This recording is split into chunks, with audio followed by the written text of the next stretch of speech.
Baadaye kidogo Jen Ngoiri atakuwa akiuendesha mjadala wetu wa siku leo, tukiangazia athari za kisaikolojia ambazo zinatokana na hali kama hii. Kuna wengi ambao wamezoea kutoka nje kwenda kutazama mechi, kushiriki shughuli mbalimbali, kutangamana na ndugu jamaa na marafiki, lakini kwa sasa tunahimizwa tukae nyumbani ama tukae mahali ambapo hatutangamani na watu wengi. Kuna athari gani za kisaikolojia katika masuala kama haya? Kwa hivyo ndio mjadala ambao Jen atakuwa akiongoza hapo baadaye kidogo, lakini kwa sasa tutakuwa tukizungumza na wenzetu mmoja kutoka taifa la Marekani ambaye yuko kule New York, na Marekani kwa sasa imesajili visa 69 zaidi ya 69,000 za wale ambao wameambukizwa COVID-19, na kufikia sasa kuna zaidi ya watu 800 ambao wamepata kupona, zaidi ya watu 600 ambao wamepona baada ya kuambukizwa COVID-19. Kwa hivyo tutakuwa tukizungumza na mmoja kutoka kule, pia tutakuwa tukizungumza na mwingine kutoka taifa la Norway. Na Norway, nikiangalia takwimu, watu zaidi ya 3,000 tayari wameambukizwa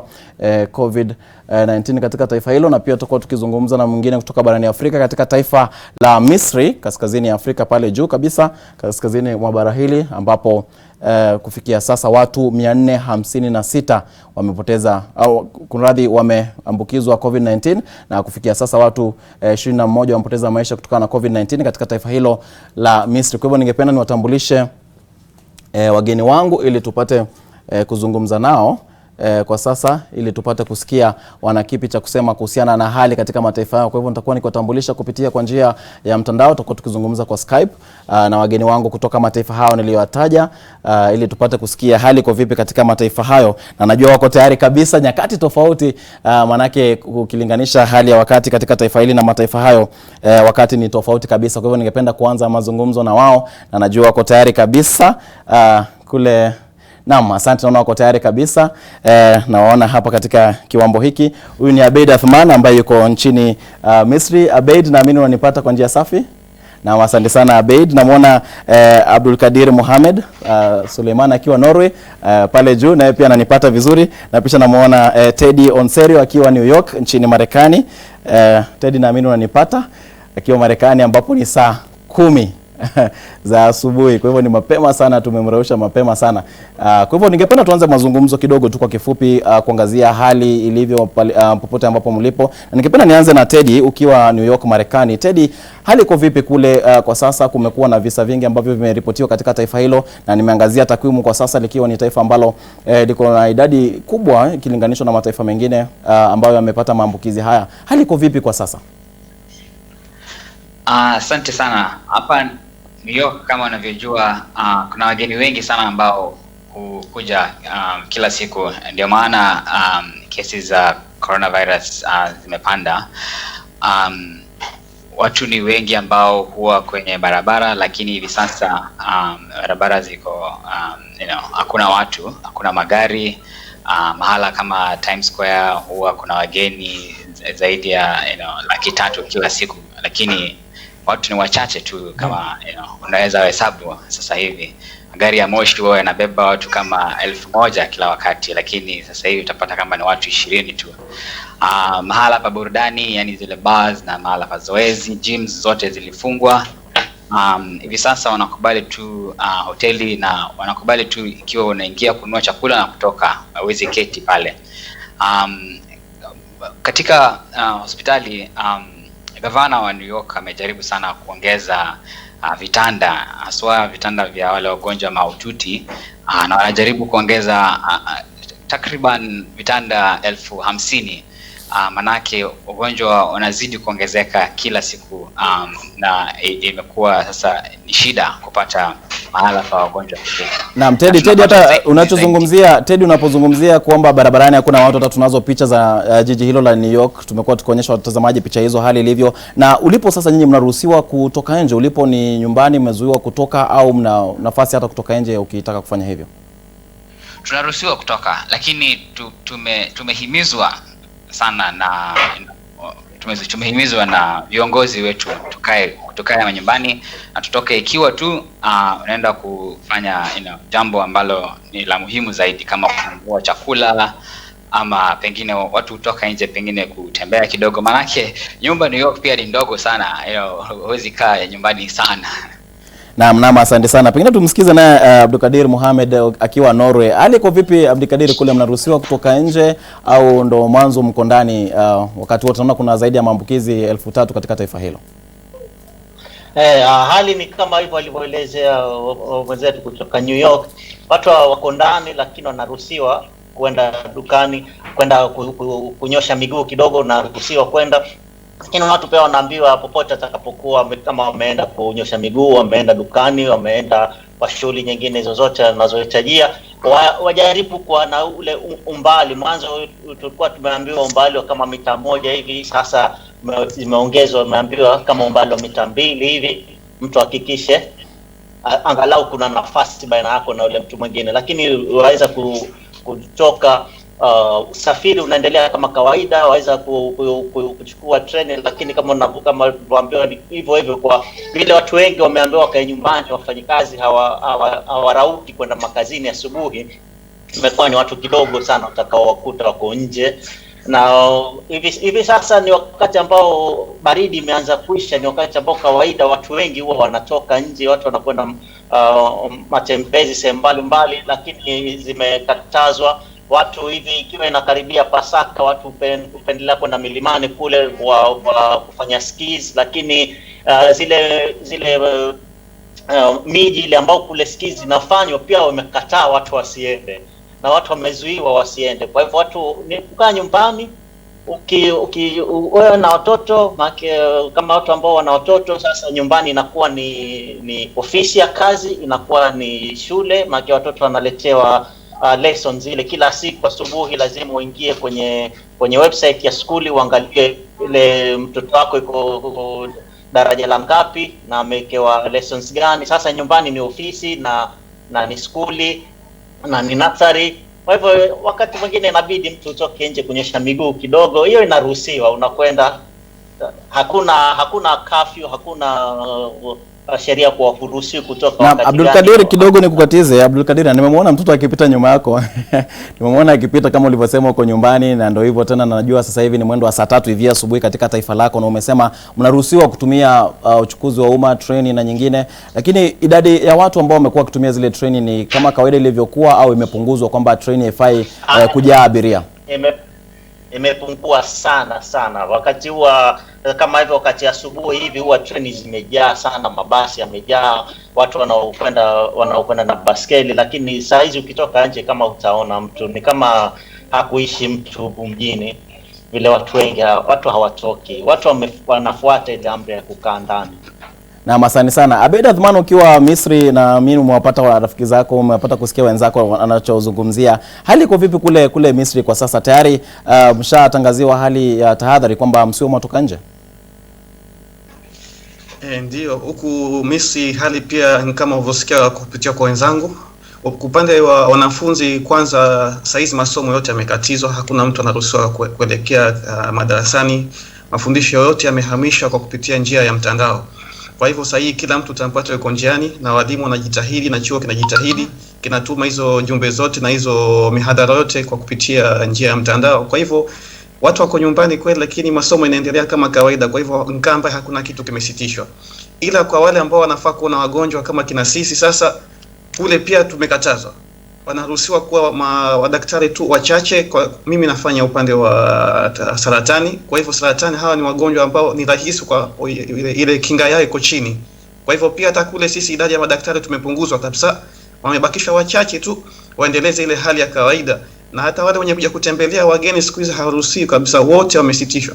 Kwa hivyo kama mnakuja watu 10 watano mnakuja kutembelea pale, yote mnaregesha, ima mtu mmoja ingie aone mgonjwa, ama nyote mkatalie ambao wagonjwa haruhusiwi kuonekaniwa mpaka hii hadi itulie. Kupikia sasa sali si mbaya sana, watu wamekatazwa kutoka nje baada ya kufikia saa 1 usiku, ambao na ukipatikaniwa nje sheria hapa ni nzito sana. Kuna watu jana usiku walitoa mbaroni, tatumai wao watapigwa faini ya dola kama 300, alafu ndo waachiliwe, ama wakae jela kwa kipindi ya mwezi mmoja mpaka hali iishe, alafu ndo waachiliwe kama funzo kwao. Usafiri bado unaendelea kama kawaida na hali zingine zinaendelea, lakini hapa nilipo ni Alexandria, ambao ni mji ambao ni wa kitalii na ni mji wa wanafunzi. Kwa hivyo ile idadi ya watalii tuseme saizi hakuna. Ukitoka kwa ufukwe wa pwani, ufukwe wote ni mtupu, na kawaida ikifika kule haijalishi ni siku gani ya wiki, watu wamejaa baharini, lakini saa hizo ukifika fukwe zote ziko tupu, hakuna mtu anaruhusiwa kwa kwenye fukwe hapo. Na Abeid nikukatiza kidogo, na tumepata kuona zile picha za fukwe za eneo hilo la Alexandria, tumepata kuzionyesha hata hewani kwa watazamaji kuona namna ambavyo hakuna watu kwa sasa, na umesema kwamba kawaida watu huwa ni wengi, na kwa wakati mmoja taifa la Misri lilikuwa linaongoza kwa idadi ya watu ambao wameambukizwa COVID-19 barani Afrika, lakini kwa sasa ni kwamba sio Misri inaongoza. Ni nini wamefanya kudhibiti hali ili kuhakikisha kwamba visa hivi haviongezeki kwa kasi sana? Kwa sasa kuna kesi zote za watu waliopata huu ugonjwa ni 450. Kati ya 450, 95 wameangaliwa wakaonekaniwa, yani washaachiliwa wamerudi makwao nyumbani, hakuna tena isolation ile kutengwa, na watu 113 washapimwa tayari, wameonekaniwa sasa vile virusi vyao vishaondoka. Kwa hivyo tuseme idadi inazidi kupungua. Kitu muhimu kwanza hapa, sheria yao ni kali. Au wakikwambia usitoke nje ni usitoke. Wakikwambia usifanye hivi, na ambao ni watu wengi wameweza kutii. Kinyume na sisi huko nyumbani tunaambia watu wanasema wanaogopa njaa na nini. Hapa pia watu wanaogopa njaa, ndio sababu hawajafunga kabisa za shughuli ziendelee, ila wameweka vipimo ya kuwa kila sehemu ukienda unapoa sanitizer, unajiosha vile. Kwa hivyo ile hali pia wameweza kuipunguza. Usisahau Egypt ni eneo la kitalii, dunia nzima inakuja hapa, na nyingi kati ya zile kesi ambazo watu wamepata hapa virusi ni wale watalii walikuwa wamekuja kutoka nchi ya nje. Kwa hivyo wenyeji wenyewe wako hapa wamechukua tahadhari, na wale watalii wameweza kuwekwa kando na kutengwa. Kwa hivyo tunatarajia hizi kesi zitaongezeka. Kufikia jana tulikuwa na kesi 54 mpya. Sijui, basi tuombe Mungu tu hizi hali ambazo wameweka kudhibiti watu wasiende huku na huku, na hizo mipango mingine wameweka itaweza kudhibiti hii hali. Asante sana Abeid kwa kauli hizo, na pia nasi tutumai kwamba hali itakuwa ikitangamana kupata kuwa nzuri siku za usoni, na maradhi yako kupata tiba au hata chanjo. Na hebu turejee kwake Teddy akiwa New York. Teddy, hii leo hapa kwenye NTV sasa tunaangazia athari za kisaikolojia za hali hii ambayo yuko nchini kwa sasa. Sijui kwa mtazamo wako unahisi hali hii imewaathiri vipi kisaikolojia wewe binafsi na pengine wenzako ambao mnatangamana nao? Huwa tunasahau ya kwamba ile social interaction ni muhimu sana kwa kila binadamu, na tumeona kwamba watu wengi sasa wanajaribu kutumia tovuti na kompyuta ili waweze kuwasiliana na marafiki zao. Kwa mfano kuna hii wanaita happy hour, watu wanakaa kwenye simu zao na wanaweza kutangamana tu na interact na wafanyikazi wenzao ama marafiki zao. Kukaa kwa nyumba tu peke yako kwa masaa 24 ni ngumu sana. Ndio maana pia inahimizwa watu wafanye zoezi nyumbani, watoke nje kiasi, hata kama ni dakika 2 ama dakika 5, uvute hewa safi. Lakini tuna pia agency tofauti ambazo zimehimizwa kutoa guidelines ambazo zinasaidia watu kuweza kukaa na katika hali sawa kiakili.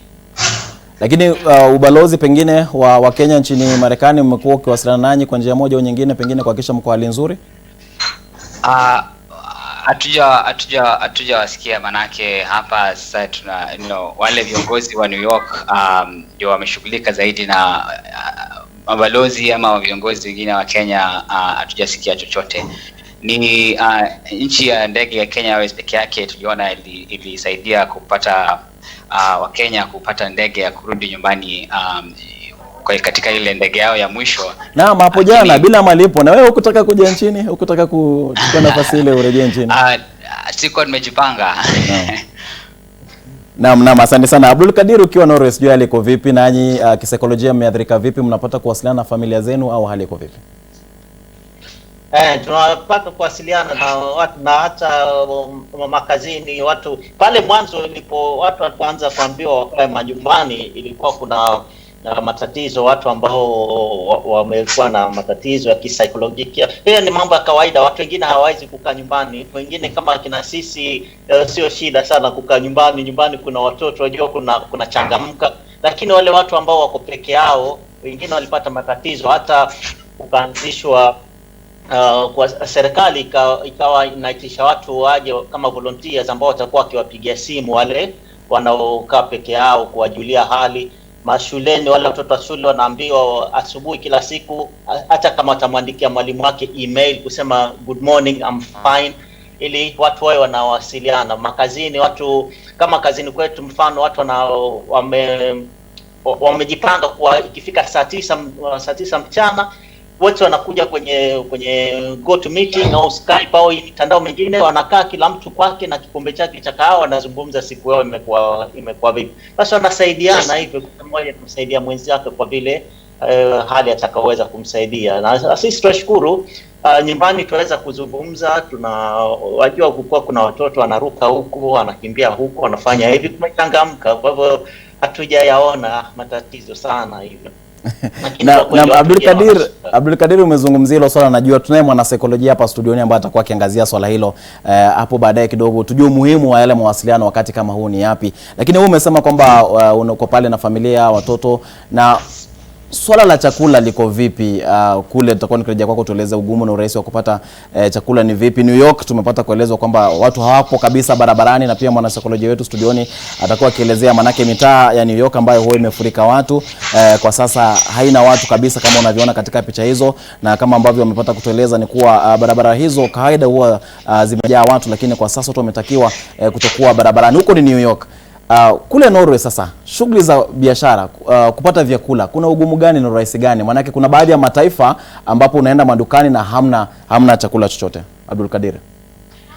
Hapo watu wamehimizwa sana wasipapie chakula. Chakula kipo madukani, ukienda chakula kipo kila, na wale wafanyikazi wa madukani pale mwanzo walikuwa yabidi wafanye kazi overtime kwa kujaza mashelf yale. Kila saa watu wakija wanachukua chakula vingi, lakini watu wameambiwa msiwe na wasiwasi, maduka chakula hayafungwi, masoko yako wazi. Ukienda utakuta watu kidogo kuliko vile kawaida, lakini ukosi chakula. Sisi tuna maduka kama 4 ambayo waweza kununua chakula ambayo yako labda mwendo wa dakika 5 mpaka dakika 10, yako karibu, na wakati wote ukienda utapata chakula. Hakuna mahoteli yamefungwa, mikahawa upati kitu, hata ukitaka kuagiza wale ambao kuletea nyumbani, hao kwa ajili hawafanyi kazi sasa hakuna. Lakini kwa chakula kununua wewe mwenyewe hakuna shida, wakati wote waweza kwenda, kila kitu kinapatikana. Watu wamekaa nyumbani, wale walionunua chakula pia kitawaishia baadaye, manake siku za kukaa zimeongezwa. Jana tu waziri mkuu amesema ilikuwa mwisho ni tarehe 26 ambao ni leo, lakini ongeza tena wiki 3 watu endelee kukaa. Kabla ya nyongeza hiyo, Abdul Kadir, mlikuwa mmetakiwa kukaa nyumbani kwa siku ngapi, kwa kipindi gani? Shule na makazi mengine walikuwa mwanzo tumeambiwa mpaka tarehe 26. Naam. Ili kuangalia hali vile itakavyokuwa. Ilikuwa ni kuanzia lini? Ilikuwa ni kuanzia lini, kama muda gani hivi, wiki 2, wiki 3? Wiki 3 sasa. Lakini hapo wakisema hivyo ilikuwa watu ambao wameambukizwa walikuwa kwa kama 200. Lakini kwa kipindi cha wiki 3 hizo wamekwenda kutoka 200 mpaka 1000, ndo imebidi siku ziongezwe na waweke mikakati mingine, kama wageni hawaruhusiwi kuingia ikiwa huna raia wa hapa au utoki katika hizi nchi za European Economic Area, huruhusiwi kuingia. Ukifika unarudishwa kwenu.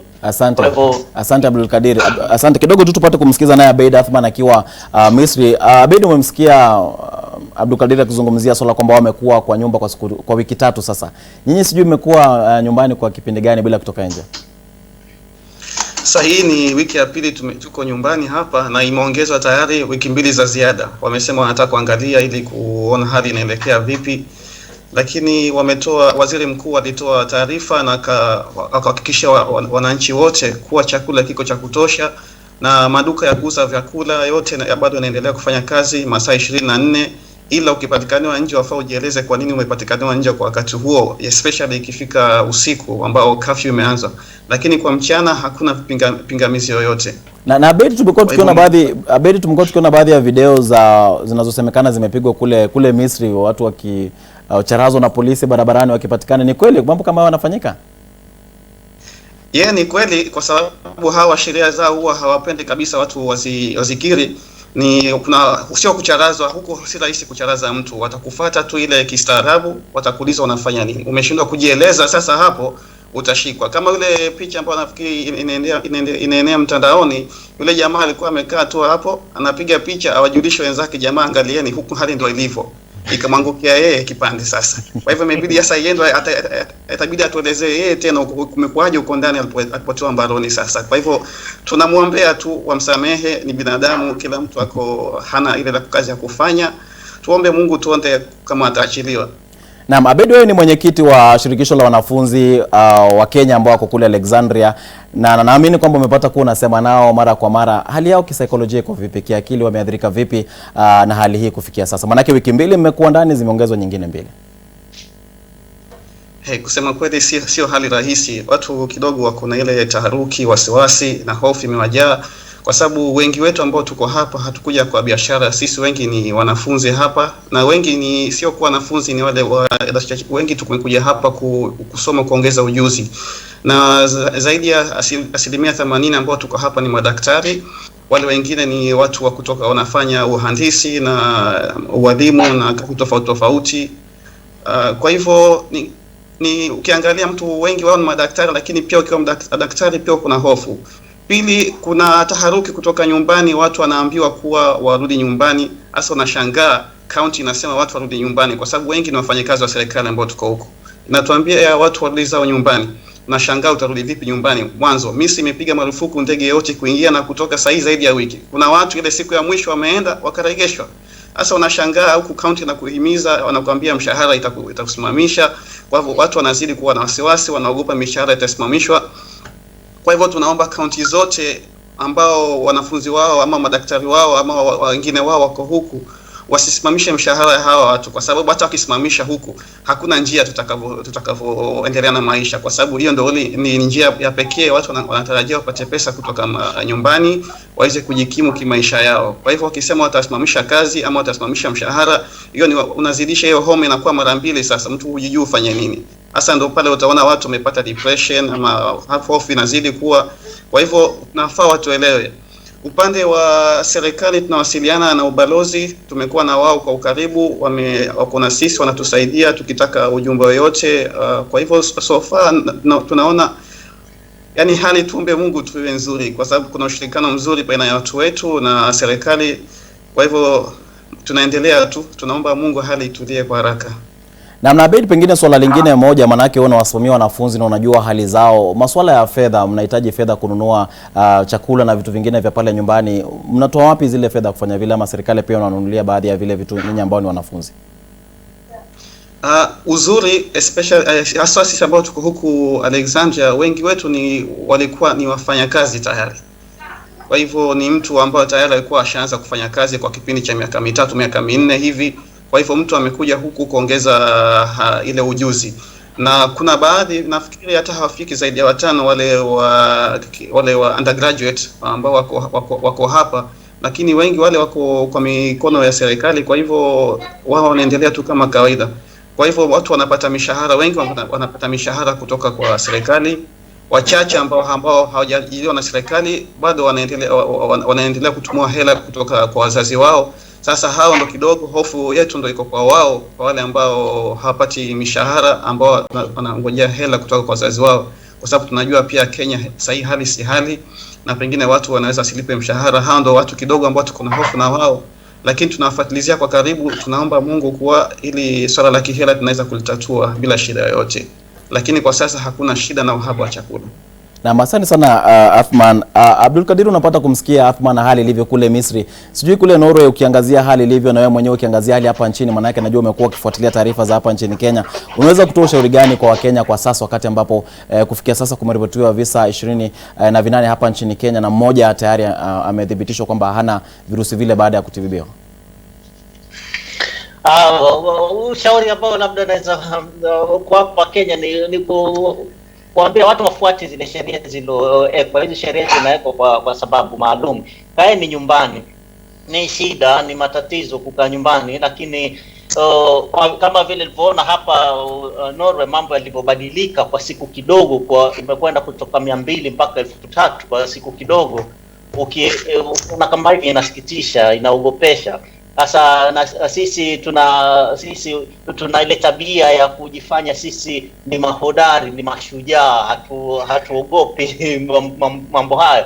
Lakini ushauri mingi sema watu wafuate hizi sheria. Ni matatizo ni ya muda, yatapita, yatakwisha.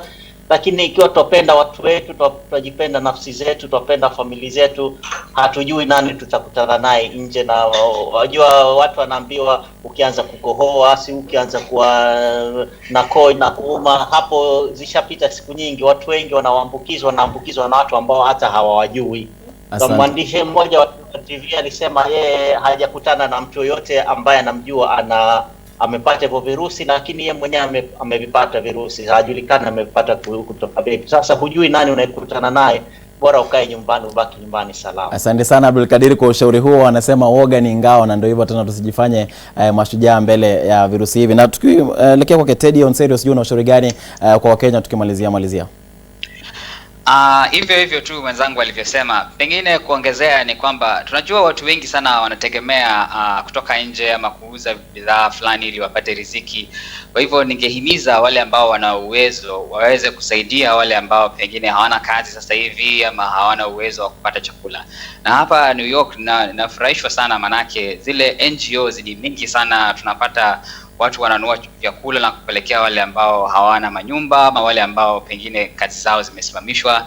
Na ningehimiza pia zile NGO za Kenya ziweze kutia bidii na wale ambao wana hela pengine ama uwezo waweze kuchukua uongozi na kusaidia wale wenzao ambao wameathirika zaidi na hii COVID-19. Teddy, unaposema wale ambao wana uwezo, unamaanisha pia kuna zile familia za mitaani, wale wanaishi kule nje, pengine wanashughulikiwa vipi na wao? Hapa tunazo zile wanaita shelters, na huwa kuna sheria tofauti katika hizi shelters, lakini kwa sasa wameweza kupunguza the strictness ya kuweka watu kwenye hizo shelters ili waweze kupata mahali pa kukaa. Na huwa kila asubuhi lazima utoke na uende, lakini sasa hizi wanawakubalia warudi. Na pia katika hizo shelters wanaweza kuwapatia mahala private kidogo ili waweze kupunguza pia kusambaza kwa virusi hivyo vya COVID kule ndani. Na asante sana. Abed, nawe kwa kumalizia, sijui hali kule Misri kwa wale ambao wana makao, familia za mitaani zinashughulikiwa vipi, pia ukitoa ushauri wako ukimalizia? Kusema kweli hapa wenye makao ni wachache ambao naweza kuwaona nikitembea njiani, lakini wale huonekaniwa mchana tu, ikifika usiku wote haonekani. Kwa hivyo sidhani kama wao ambao hana makao wako na shida yote. Ni wale watu wanaendelea kuzunguka tu kuomba hela, usaidizi tu kutoka kwa watu ambao wako na uwezo zaidi. Kusema kweli, yani kwa ufahamu wangu sijaona kuna makao hasa kama iko, basi sina ujuzi zaidi kuhusu swala hilo. Na una ushauri wote kwa Wakenya tukimalizia, pengine wafanya nini ili kujasiria hali? Umekuwa nyumbani wiki mbili, una wiki mbili zaidi. Una kipi cha kuambia Wakenya wanapokuwa wakijiandaa katika kukabiliana na hali hiyo? Mimi nawahimiza ndugu zangu tu wa Kenya walio nyumbani kwa sasa watii serikali, wasikize serikali, wajue ya kwamba huu ugonjwa haujileti wenyewe, ni mpaka mtu akusambazie. Hivi virusi lazima uchukue kwangu, uchukue kwa mwingine uje navyo. Na kwa sasa huwezi kujua nani uko navyo, nani uko navyo. Wengi watakaopata huu ugonjwa watapata bila wao kujua, na hali yao itakuwa sawa. Lakini tukumbuke, tukienda kule manyumbani kuna watoto na kuna wazee. Hawa ndo kidogo wako hatarini. Na nikisema hivyo hawa ndo wako hatarini, haimaanishi ya kwamba sisi wengine ambao tuko vijana, ambao tuko na afya zetu sasa hatuwezi kupata. Tumeona picha kadhaa kutoka kule Uingereza, kutoka kule Italy na kutoka hata China. Kuna watu wako na afya zao na siha zao za kisawasawa, lakini bado wameweza kuathirika, na kuna wengine wameweza kupoteza uhai wao. Tunawaomba watu wote wachukulie hili swala kwa uzito zaidi. Ukiambiwa bakia nyumbani, ni kazi ndogo, bakia nyumbani. Jipatie shughuli, kusoma, kusaidia familia na kazi nyingine yoyote. Kama mimi nimeweza kuchukua wakati huu kuweza kusoma zaidi, kwa sababu sisi tunafanya kwa zamu kule na hatutakiwi tukwenda kule saa yote. Kwa hivyo mtu unakaa nyumbani, unajisomea mwenyewe, unafanya zile kazi zako ambazo ulikuwa huwezi kuzifanya kwa makini. Saa hizi mimi nafurahia kusema kweli kwa upande mmoja, kwa sababu nimeweza kukamilisha mambo yangu ya utafiti, imeendelea vizuri kwa sababu niko na wakati zaidi, kwa sababu ile wakati ya kuona wagonjwa imepungua kwangu mimi. Kwa hivyo tunawasihi wote watu waweze kusaidia madaktari na wale watu wote ambao wanashughulika hili swala, ni kazi dogo. Tunajua ni vigumu kwa especially kwa wale ambao hawana uwezo, lakini tunawaomba pia wachunge, watahadhari, wafuate sheria vile ninavyokuambia, osha mikono, kuwa mbali na wenzako. Huu ugonjwa tutaweza kushinda kwa uwezo wa Mungu. Naam, asante sana. Huyu ni Abeid Athman ambaye ni kiongozi wa wanafunzi wanaotoka nchini Kenya katika jiji la Alexandria nchini Misri. Asante sana. Najua huko ni mwendo wa saa 3:30 hivi asubuhi. Na pale juu kabisa kwenye picha ni Abdul Kadir Mohamed Suleiman akiwa Norway. Pia nashukuru sana. Huko pia najua ni saa 3:30 hivi asubuhi. Shukrani kwa kufanya muda kusema nasi. Na Teddy Onseri akiwa New York, Marekani. Huko ni mwendo wa saa 10:30 hivi asubuhi. Sijui hapo utarejea kulala ama itakuwa vipi. Na pia najua najihusisha na masuala ya uwekezaji na biashara. Tumeshukuru sana kwa muda wenu kusema nasi. Ushauri wenu tumewapokea na umewafikia wa Kenya, na pia tunawatakia muendelee kuwa katika hali nzuri. Sawa sawa. Naam. Asante kwa kutusikiliza. Naam, sawa. Tumeshukuru pia nasi. Na mtazamaji, ndivyo hivyo hali tumepata kusikia kutoka katika mataifa hayo, kuangazia hali ilivyo katika mataifa mbalimbali ambao tumepata kuangazia Norway kule barani Ulaya, na vile vile tukapata kuangazia Marekani katika bara hilo la Marekani, na vile vile Misri katika bara hili la Afrika. Tukujua waliokule wa Kenya wako katika hali gani, wamepata kutoa ushauri, na kuwa wanachosema ni kwamba woga ni ngao, kama walivyosema wasemi kwamba ni vizuri kutahadhari kabla ya hatari, na ndio ujumbe ambao wamekuwa wakipata kutoa. Tumepata kusikia kauli hizo. Na kwa sasa pia tutakuwa tukirejea hapa nchini Kenya pia kuendelea kuangazia hali ya maambukizi ya COVID-19 katika maeneo mbalimbali. Kaunti mbalimbali zimejiandaa kwa njia tofauti ili kukabiliana na hali iliyopo kwa sasa, kuwashauri wananchi pia, na wananchi wamejitokeza na mbinu tofauti za kujasiria hali kuhakikisha kwamba hawapati maambukizi haya. Na kwa sasa tutakuwa tukienda katika kaunti ya Nyeri alipo mwenzangu Melita Ole Tenges. Na Tenges, wapo na tupata, hebu tueleze hali iko vipi katika kaunti hiyo ya Nyeri, na ni kipi ambacho kinaendelea kuhusiana na namna ambavyo watu wanajikinga na maambukizi ya COVID-19? Na barabara kabisa mwenzangu Dan Mule. Baada ya Rais Uhuru Kenyatta kutoa amri ya kutotoka nje usiku kwa Wakenya wote kote nchini, imekuwa kuwa wakaazi mjini Nyeri wameweza kuchukua hatua baada ya nyingine kufika katika maeneo tofauti ili kuhakikisha kuwa wamejiandaa kukaa nyumbani ili kujikinga na ugonjwa huu wa COVID-19. Kwa sasa niko katika duka kubwa la Chieni mjini Nyeri, ambapo kama unaweza kuona ni kuwa wanunuzi hapa wamefika kununua bidhaa vya kimsingi, bidhaa ambazo bila shaka watakuwa wanahitaji mno, hasa wakati huu ambao hawatakuwa wanaruhusiwa kutoka nje masaa ya usiku. Na tangu tufike hapa Dan, tumeweza kuona wateja wakimiminika hapa dakika baada ya nyingine ili kununua bidhaa ambazo wanahitaji, na kuhakikisha kuwa vile vile wananunua sabuni ili kuosha mikono yao. Lakini cha msingi pia Dan ni kuwa kila mteja anayefika hapa anatakiwa kuosha mikono yake. Duka hili limeweza kuweka mitungi ya maji hapa nje. Kila mteja anatakiwa kuosha mikono kabla ya kuingia humu ndani. Na vile vile kuna kipima joto ambacho kiko hapa, na baadhi ya wafanyikazi hapa wanapata kupima joto ya wateja ambao wanaingia kununua bidhaa zao. Kwa hivyo Dan, ni hali ambayo tumeweza, taswira ambayo iko katika baadhi ya duka katika mji huu wa Nyeri, wanunuzi wakifika hapa ili kuweza kununua bidhaa, na vile vile maduka haya wafanyikazi ambao wanafanya kazi hapa wakichukua tahadhari vile vile kuhakikisha kuwa hakuna usambazaji au kujihadhari na ugonjwa wa COVID-19.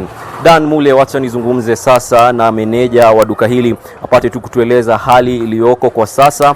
Vile vile ni wateja wameweza kuongezeka ama wamepungua kufikia sasa? Wateja wameongezeka kwa wingi, kisa na maana ya kwamba tunaweza kuangalia kila mtu aweze kupata nafasi ya kufanya shopping. Wateja wameweza kuongezeka. Hatimaye tumeweza kuchukua mikakati kadhaa ya kuzuiana na hizi janga. Ukiingia katika duka letu tumeweza kuprotect our staff and the general shoppers, as we have done some measures like sanitizing the entrance, sanitizing the trolleys, and washing all the customers must wash before they enter the shopping mall. And we have done something unique, that you cannot use cash in our store. We are doing cashless transaction. as in M-Pesa and electronic payment. So I think we have done a lot to fight the epidemic, and then we are taking measures as in to educate our staff so that they can educate the general shoppers as they come in our stores. Thank you very much. Pengine wanunuzi wameongezeka na hivyo baadhi ya bidhaa vya kimsingi pengine vinaweza kupungua. Pengine tayari mmeanza kuona kama kuna bidhaa vya kimsingi ambavyo vimeweza kupungua? Right now vitu hazijaanza kupungua, but there is some few items that we are trying to source from the suppliers such that we be compliant with whatever the shoppers are looking for. The general commodities, we have them in the store. We are still sourcing for more, and then I think we are okay. Shukran sana. Huyo amekuwa meneja wa duka kubwa la Cheni akizungumzia baadhi ya mikakati ambayo duka hii imeweza kuweka ili kuhakikisha kuwa wanunuzi vile vile na wafanyikazi hapa wanajihadhari na ugonjwa huu wa COVID-19. Lakini Dan, umeweza kumsikia akisema kuwa kila mteja anayefika hapa haruhusiwi kulipa pesa, ila wanatarajiwa kulipa kupitia rununu au M-Pesa. Na kuna dada ambaye alifanya jambo la utu hapa sana, ningependa kuzungumza naye. Tayari niliona ukijitolea kumlipia mama mmoja mkongwe pesa zako mwenyewe kwa sababu hakuwa na pesa kwenye M-Pesa. Kwa nini ulichukua hatua hiyo? Kwa sababu niliona huyo mama ataabika akienda kulipa na kasha, alafu afike kwa tila fanya hiyo tili kwame. Sasa nikaona nimlipia, alafu tuende na yeye tuongee, tujue venye tutafanya, tusaidiane. Shukran sana kwa jambo hilo ambalo liweza kufanya. Kwa hivyo Dan Mule, bila shaka jambo ambalo linajidhihirisha ni kuwa kila Mkenya anahitaji mwingine, na wote ambao wana uwezo kumshinda mwingine wanatarajiwa kuwasaidia wengine. Na katika pita zetu hapo awali, Dan Mule, vile vile tukipita mjini Nyeri, tuliweza kuwaona wahudumu wa bodaboda wakifanya maombi mjini, jambo ambalo si la kawaida ikizingatiwa kuwa sasa hivi makanisa yamefungwa, misikiti. Hao wameamua kufanya maombi katikati ya mji wa Nyeri kuombea tu janga hili la corona, vile vile uongozi wa taifa hili, na kuhakikisha kuwa wanakabidhi janga hili ambalo linatukumba sasa mikononi mwa Mwenyezi Mungu. Na tuliweza kuzungumza na wao baada ya kufanya maombi yao, na walikuwa na haya ya kusema. Kama leo huwa tunaombea kama mambo ambayo inakuba nchi yetu, shinda ambazo ziko kama nchi yetu. Kwa mfano kama ugonjwa ambao uko kwa nchi yetu, tukiomba tunaikumbuka, na tunaomba Mungu aturinde kwa sababu tunaamini dawa yetu ni Mungu. Nchi inaweza kosa dawa, lakini Mungu akiamua ni kuponya ataponya. Kitu ya coronavirus, naomba watu waombe kabisa, juu Mungu akiwa juu anatusikia. Tuwe tunaomba kabisa kwa sababu Mungu akiwa juu anasikia maombi yetu. Naam, bila shaka Dan, umeweza kusikia kuwa janga hili haliwezi tuwezi kupambana na janga hili kupitia tu mikakati ambayo tunaweka, lakini pia maombi ni muhimu kote nchini katika wakati huu. Lakini kwa sasa kwako studioni Dan Mule.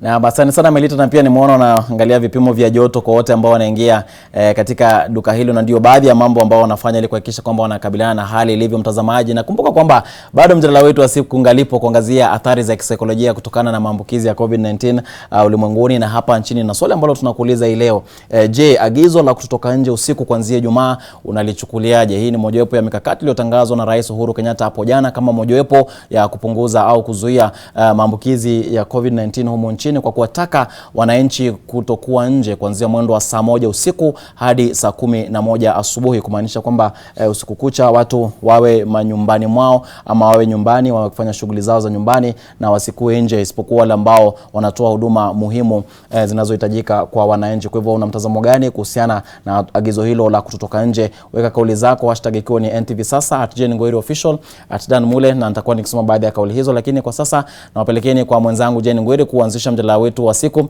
Jen, umesikia mengi kutoka kwa wenzetu walio katika mataifa mbalimbali, na pia najua kwamba wageni wetu studioni aswa mwana saikolojia atakuwa akiangazia masuala haya, na pia tujue hapa nchini athari za kisaikolojia ziko kiasi gani, ni kama tulivyosikia kule nje au ni tofauti? Manake mataifa hayo yana maambukizi, visa vingi sana vya maambukizi ikilinganishwa na humu nchini Kenya, na pia wamepata kutoa ushauri. Kwako Jen. Na asante sana mwenzangu Daniel Mule. Kwa sasa ni wakaribishe wageni wangu Esther Mbao, mwana saikolojia, pamoja na Evans Odoro, mzazi ambaye pia ni kocha wa kandanda. Evans, naanza na wewe. Labda tuelezee hali iko vipi? Nimesikia wale ambao wamezungumza kutoka ughaibuni wanasema kukaa nyumbani sio rahisi. Wewe kama mzazi na pia kocha wa kandanda, hali hii imekuwa vipi kwako? Hali imekuwa ngumu sababu tulikuwa tushakuwa na ile mipango, mikakati yako ya kila siku. Unajua asubuhi nikiamka ndafanya hili, jioni ndio nenda mazoezi. Lakini unajipata kwa ile situation sasa hauna mipango yote. Sasa wewe tu ni kurandaranda tu labda mtaani tuseme hivyo. Sababu pia ukienda nyumbani kurandaranda na mnaambia mkae nyumbani. Si kurandaranda tu unaenda kwa kila kona. But sasa unajipata place moja sana. Na pia kukaa nyumbani kama mwanaume inakuwa ngumu. Tena wewe ni mwanaume, tena ukaa nyumbani na watoto, tena inakuwa kidogo ni ngumu sana. So unajipata. Alafu pia sasa hatuna games, matches tuna watch. So hatuna hata story. Kwa nini inakuwa vigumu kukaa nyumbani na mke na watoto? I think hiyo tu ni nature ya wanaume. Hatupendi. Ampendi. Kwa nyumbani. Jinsi wanaume walivyoumbwa tu. Hatupendi kwa nyumbani. Napenda kukaa nje na upate hewa kidogo, tupate habari mpya kutoka mahali. Ukaa nyumbani, hiyo surrounding the same. So hata hakuna kitu mpya unapata. Isipokuwa tu usikize news. Sasa hakuna mpira. Sasa si mnakaa nyumbani, unamfahamu mke wako vyema, unazungumza mambo ya kifamilia. Evans. Hiyo tunakuwa nayo time. Lakini sasa hii imefika wakati sasa hakuna. Imezidi hiyo time. Imezidi moja, uweze mjua for 8 hours daily, unamjua nini ningine unataka kujua. Na already ni mke wako umeishi na hizo miaka zote. So ndio kuna zile vitu utakuja kulana mpya kutoka kwake, lakini siko hiyo period yote. Hiyo ni mingi, lazima ukatch up pia na watu wengine pale nje aweze kuinteract kidogo. Na wake wanafurahia. Esther unasema angalau sasa bwana wako nyumbani. Kwanza hii kesho. Hii inaanza kesho, wanafurahi sana. Sababu saa moja uko kwa nyumba. Saa moja uko kwa nyumba. Kuna wale wanafurahia, kuna wale wafurahi. Inalingana na kule ile upande huko, sababu kuna wale wananufaika saa ile bwana yuko na kuna wale wananufaika zaidi bwana akiwa. Kwa hivyo inalingana na kila familia na vile wamekuwa wakiishi pamoja. Lakini wakati huu tutafanyaje ili tuweze sote tuishi tu manake hatuna wanavyosema hauna choice. Lazima tuwe kwa nyumba ifikapo saa moja. Naweza sema sana kwa wanaume hawakai kwa nyumba sana, sababu sisi wote tunaathirika kiakili, lakini hawataki kukaa chini na kufikiria ya mawazo. Sababu kitu ya kwanza ukiwa na afya ya kiakili, unajijua, unajua vipawa vyako na unavitumia ili kuleta kitu nyumbani.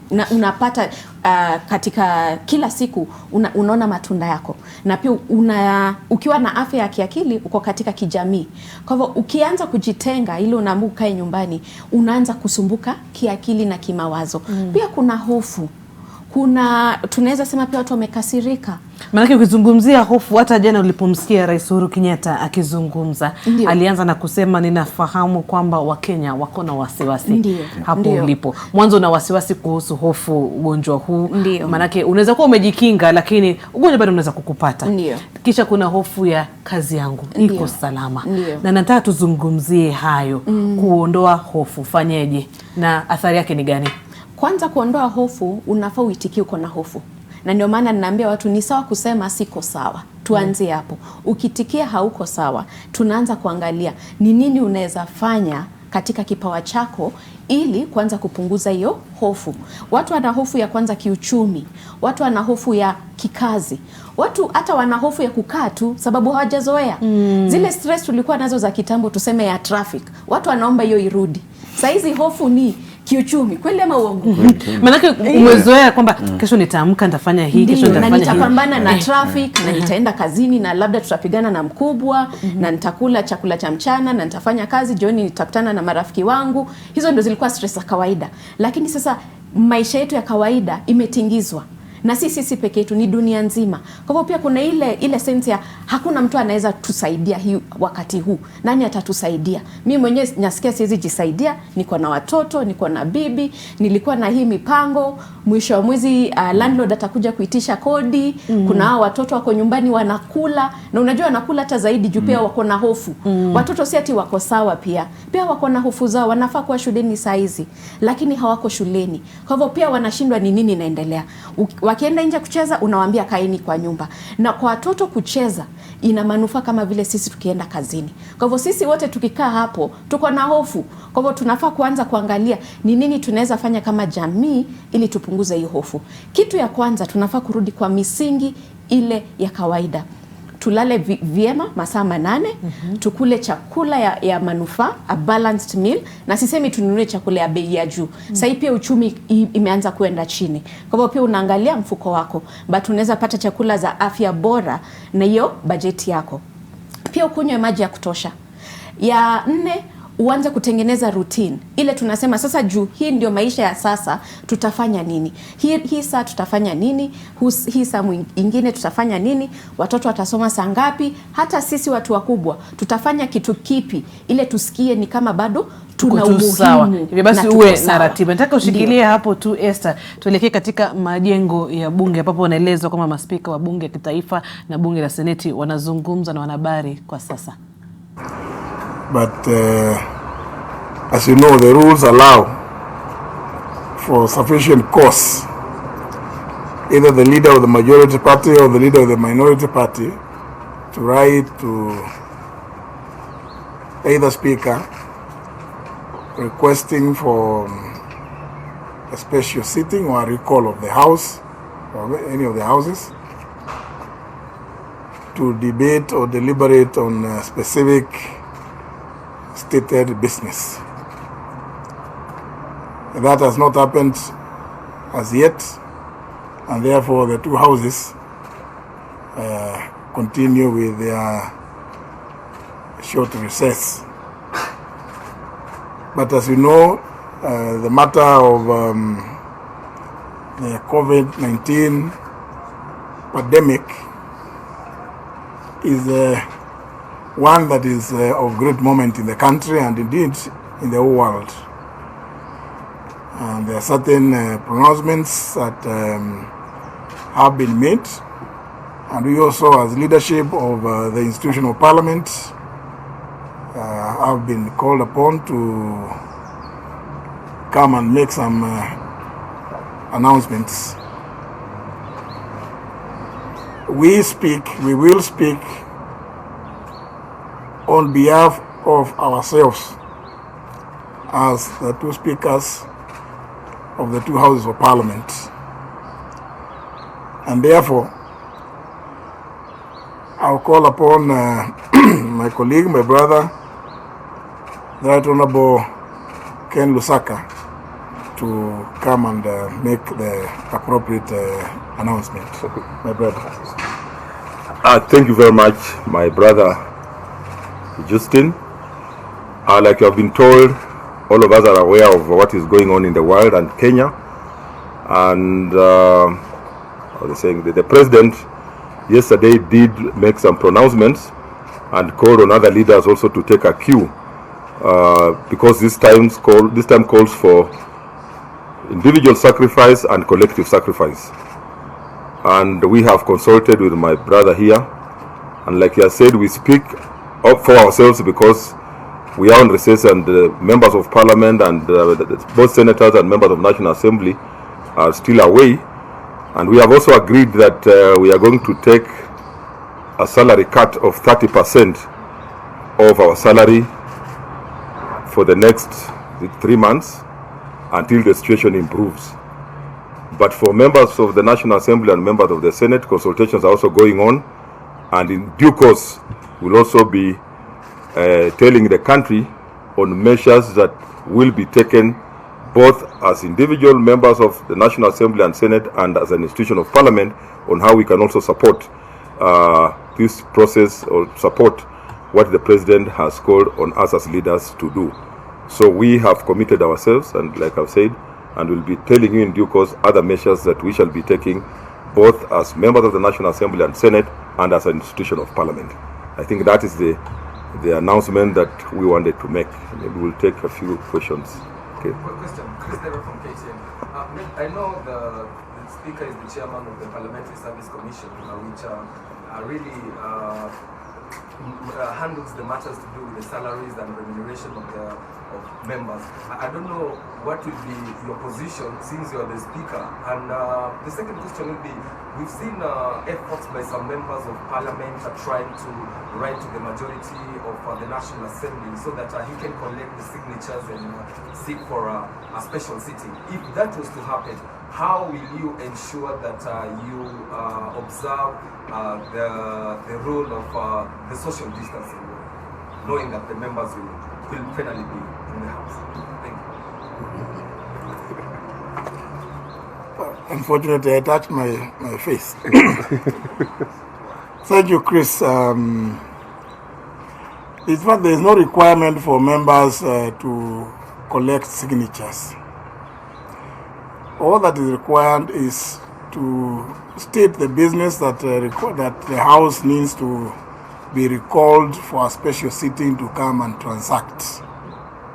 So I would advise or just remind those members who might have forgotten the rules that there is no requirement for collection of signatures. That is unnecessary. If indeed, and we believe there could be, because these are extraordinary times, there could be reason for urgent business to be transacted. The leaders, as I indicated earlier, would just write to either of us. And we are obligated, for the case of the National Assembly and Standing Order number 29, to recall the House, indeed, to even gazette the particular special sitting, while also indicating the business to be transacted. Now, you've asked a very interesting question about social distancing. Of course, the National Assembly chamber is designed to accommodate 350 persons seated. As you know, the Constitution also, quite curiously, provided that the National Assembly cannot transact any business unless there are present a minimum of 50 members and 15 members in the Senate. So therefore, we would have to begin working on logistics in the event we were to receive such a request, because of course if we have 350 members, we are unlikely to be able to practice that requisite 1 meter distance from one another.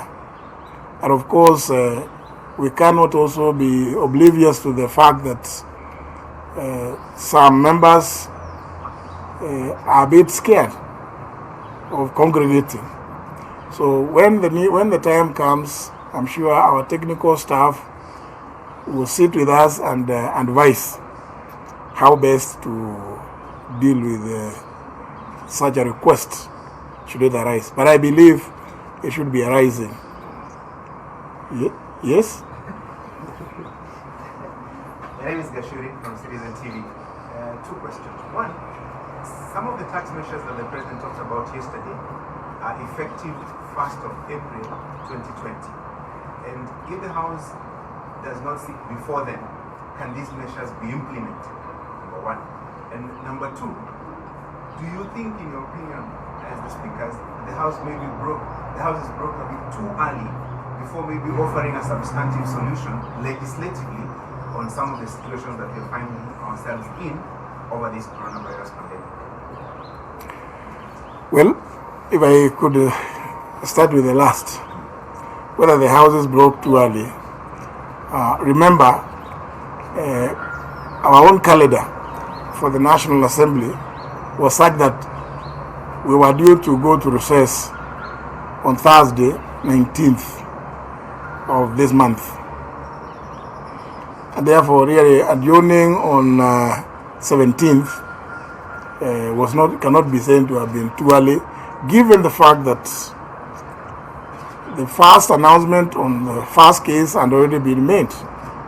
And we had to take precautions so that we would be sure rather than sorry So it was. I cannot say that it was premature. Neither can I say the same even for the Senate, because we had to go and allow everybody sufficient time to stay at home, practice the various measures which had been recommended by the Ministry of Health and the team which is dealing with the pandemic, and also to allow the Parliamentary Service Commission. If you look at if you read the motion of adjournment, it was also to allow the Parliamentary Service Commission, through its staff and through the formation of a special committee of senior members of staff, to make arrangements, put in place mechanisms of ensuring that whenever it will be that the houses have to come back and sit, at least certain measures have been put in place to ensure that there is frequent hand washing, not an erratic one. Remember at that time everybody was buying all manner of things, sanitizers, everybody was in panic.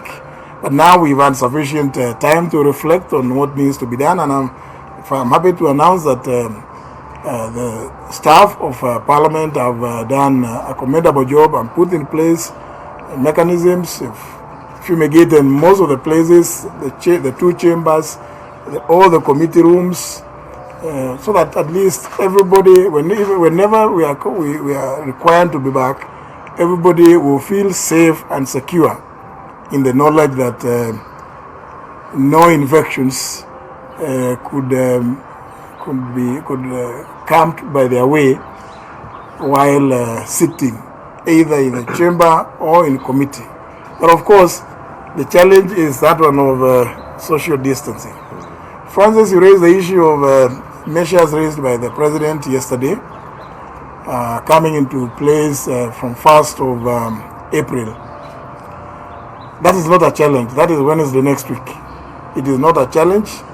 As you know, Houses of Parliament are able, through the various mechanisms provided in the standing orders, to make arrangements as soon as we receive the legislative proposals, the bills, because they must originate from the executive. They are it is the President who directed, not Parliament. He did not direct Parliament. He directed the National Treasury to move to Parliament. They will not just walk on their 2 feet. They walk here with the bills, so that then, once we receive them, we will make appropriate arrangements. And I don't think that is a challenge for us to meet those objectives. Thank you very much. Then there is the question. Probably you said that the senior staff of Parliament is sitting and all that. But then there is the question that pretends, Kennedy Muredi from NTV, there is a question that pretends, there are proposals that you already have on the table on this social distancing.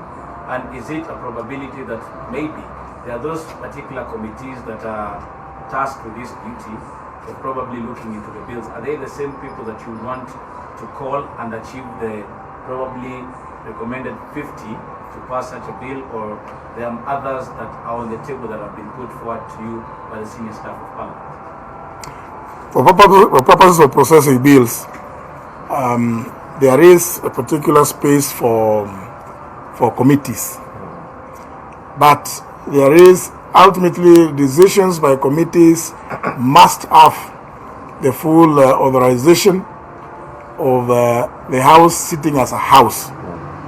There cannot be committees making decisions with such monumental impacts as the ones proposed by His Excellency the President, because obviously it is the houses that make the decisions. The committees make recommendations. And I think we seem to be okay with what is happening so far. And let me also make just this one appeal. I'm consciously aware of the requirement in the Constitution. But, of course, national values and principles of governance in Article 10 talk about public participation. Specifically, Article 118 requires Parliament and its committees to engage the public. But given the circumstances that we are in, will obviously require that certain processes be fast-tracked in order to ensure that the benefits that His Excellency the President hoped to trickle down to the common mwananchi are realized sooner rather than later. So we will obviously be making greater use, as we've done, of yourselves, the media, in ensuring that we get whatever feedback the public will be making towards those legislative proposals as they come. Thank you. I just want to know, have you received the recommendations from the National Treasury to guide on how long the tax reviews will last, or when are you expecting to implement it? We haven't received, because this announcement was made last evening, and they are the ones who are directed by the President, as I said earlier, to move to Parliament. So they haven't moved. So we cannot ourselves, make any comments on when certain processes will happen and how they are going to happen. But we await communication from the National Treasury, because most of those interventions by the President, which as far as we are concerned, as of now, are proposed interventions, have not been brought to us. But once they are, we will deal with them as appropriate. I'm curious, Mr. Speaker, on the 30% pay cut, voluntary pay cut that you have made. How will you effect it? Will you channel that money to the Ministry of Health, or what will you do with that 30% cut? Because previously we've had stories of such voluntary proposals that didn't seem to go anywhere. So what are you doing with that 30% pay cut? Will you take it to the ministry, to a health center, to Magadi, or where will you take it? My brother and I actually had an occasion to discuss that that particular aspect. Thank you for actually raising that question, because as you say, the history of this country also doesn't reflect very well when it comes to such decisions. But it is my expectation, as we sat with my brother, we also said we hope that the National Treasury will be coming up with a mechanism of where those resources are going to be channeled to. Remember, if it is a fund, it is the Cabinet Secretary for National Treasury who has constitutional mandate and also under the PFM Act to set up a fund. So we expect that the Cabinet Secretary for National Treasury will be coming up with a mechanism of how those funds are going to be channeled. Thank you. Thank you very much. Maybe my brother could also tell you to allay some of your fears about when the Senate is reconvening. Yeah, we are reconvening next week on Tuesday. That's what we agreed. And after that, we shall be sitting once every week just to deliberate on very, very urgent things. And like you have been told, the minimum quorum for the Senate are 15 senators, which is manageable. So we'll come up with logistics to ensure that at least if we have 15 or minimum 15, then we can manage the rest of the team so that we observe the social distance in the Senate. I think that will be able to work. So we are working on the logistics, and we are also hoping that people will cooperate and assist us. And just to also wind up, to appeal to our people, because we are also in touch with our people in the rural areas. I think this is a turning point on some of these cultural issues that we have in our country. And I'm talking about it because I come from Western Kenya, where you don't wash your hands without seeing food to eat. But people are being told this time to wash their hands without seeing any food. Or burials. You know, people go there, they talk of a big burial because of who has died and the number of people who have attended. So I think we need this. I mean, we need to start changing. This is a turning point in some of the cultural things that we have really carried along for many, many years. So I want to appeal to our people that this virus is real. Don't wait until it strikes a relative before you believe that it's there. And let us support what the government is doing. Let us support what the president has said, the measures put in place, so that we are able to contain the situation, because the virus does not move on its own. It is moved by people. And that's why they are saying we should not be able to move. Let's remain at home.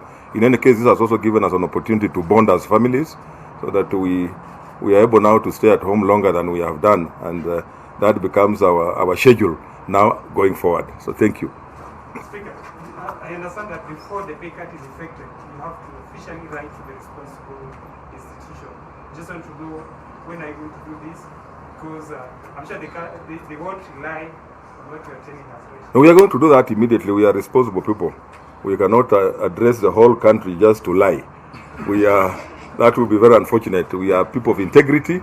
The clerks are here. We are going to make sure that is done. And like my colleague has said, our fears were how was it going to be managed and how is it going to be accounted for.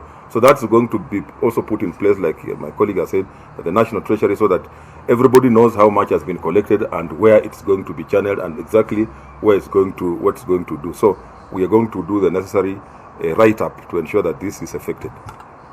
Thank you.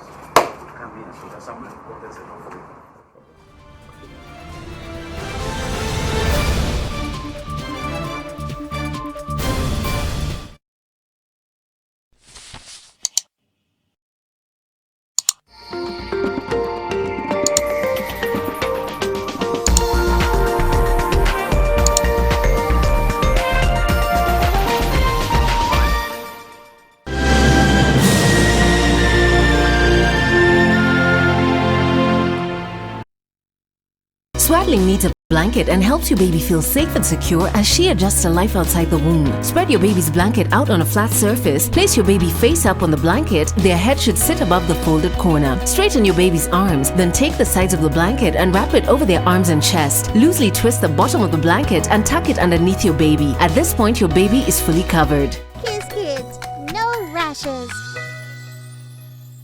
Bye-bye rashes. Buy diapers. Choose Kiss Kids. Working from home? No problem. Fiber Home has you covered with the fastest and most reliable internet speeds. Get connected today. Kazi lazima iendelee. Basic protective measures as guided by the World Health Organization. Clean hands frequently with soap and clean water. Cover nose and mouth when coughing and sneezing with a tissue or flexed elbow. Avoid close contact 1 meter or 3 feet with anyone with cold or flu-like symptoms. If you have fever, cough and difficulty breathing, seek medical care early. Avoid raw or uncooked animal products.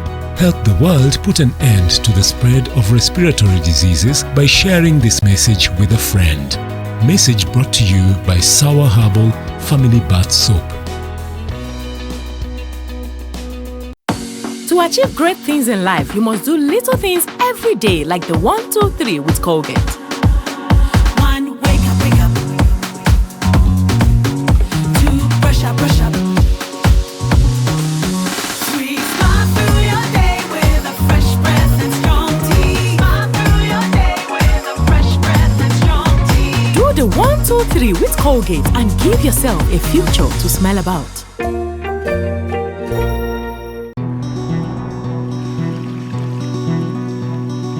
Hope it's always like this. David loved his wife more than anything. I've never seen David so happy before. By next March, I'm gonna be a dad. That's amazing news! Congrats, you two! But when she was taken from him, all he wanted was revenge. Nothing is more powerful Only God can help us now. Where was God when my wife was shot? than the power of forgiveness. Do not be overcome by evil, but overcome evil with good. 70 times 7. Heaviness and a burning inside, it could be heartburn. Indigestion and heartburn? Eno gets to work in 6 seconds and works on the 6 symptoms of heartburn so you can keep living life non-stop. Eno, fight heartburn and indigestion fast.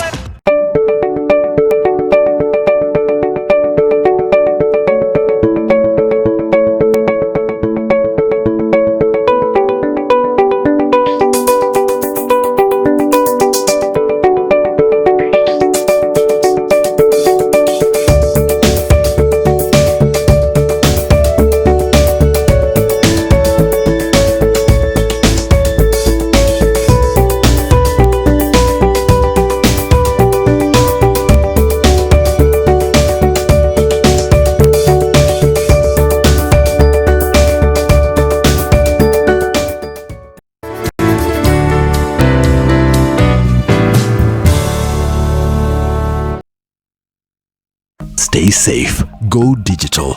Reduce the use of cash and the risk of contamination. Enjoy the convenience and security of PesaPap mobile banking and Family Bank internet banking solutions anytime, anywhere.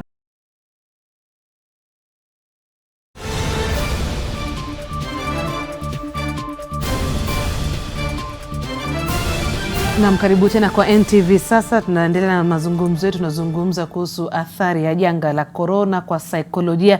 Esther, ambao nataka tuzungumzie yale waliosema maspika wa bunge ya kitaifa wamesema wamepunguza mshahara wao kwa 30% kwa kipindi cha miezi mitatu. Hili ni jambo ambalo linakodolea wafanyakazi wote, hata mimi mwenyewe. Maana itafika mahali utaambiwa na mwajiri wako tupunguze mshahara wako au chukua likizo ya lazima na utalipwa au tukufute kazi. Tujiandae vipi? Maanake jambo hili limefanyika ghafla. Sote tunaona ulimwenguni hakuna biashara. Kila kitu imesimama. Na bado uko na bili yako ya kulipa kama ulisema, uko na watoto. Saizi wako nyumbani wanakula zaidi, uko kwa nyumba we mwenyewe, haujui kesho utatoa kama utapata tamshahara hii mwezi. Kwa hivyo hofu inazidi kuongezeka. Na ndio maana tunafaa tuangalie hii afya ya kiakili hata zaidi kuliko hata hii ya kimwili. Na kile naweza sema kwa sasa ni kuwa na hiyo hofu ni kawaida. Hiyo hofu iko kawaida, lakini kile tunafaa kufanya ni kuitikia kinachoendelea. Naweza sema pia unaweza omboleza. Sababu hii ni kama ni mshahara wako itakatwa, ulikuwa umeipangia. Kwa hivyo ni kitu imechukuliwa. Na kitu ikichukuliwa kwako unasikia vibaya. Kwa hivyo ni sawa pia kuomboleza. Lakini ukae chini huu wakati na useme hivi tukitoka katika hili janga maisha itabadilika, tujipange aje. Hata ukae chini na familia yako.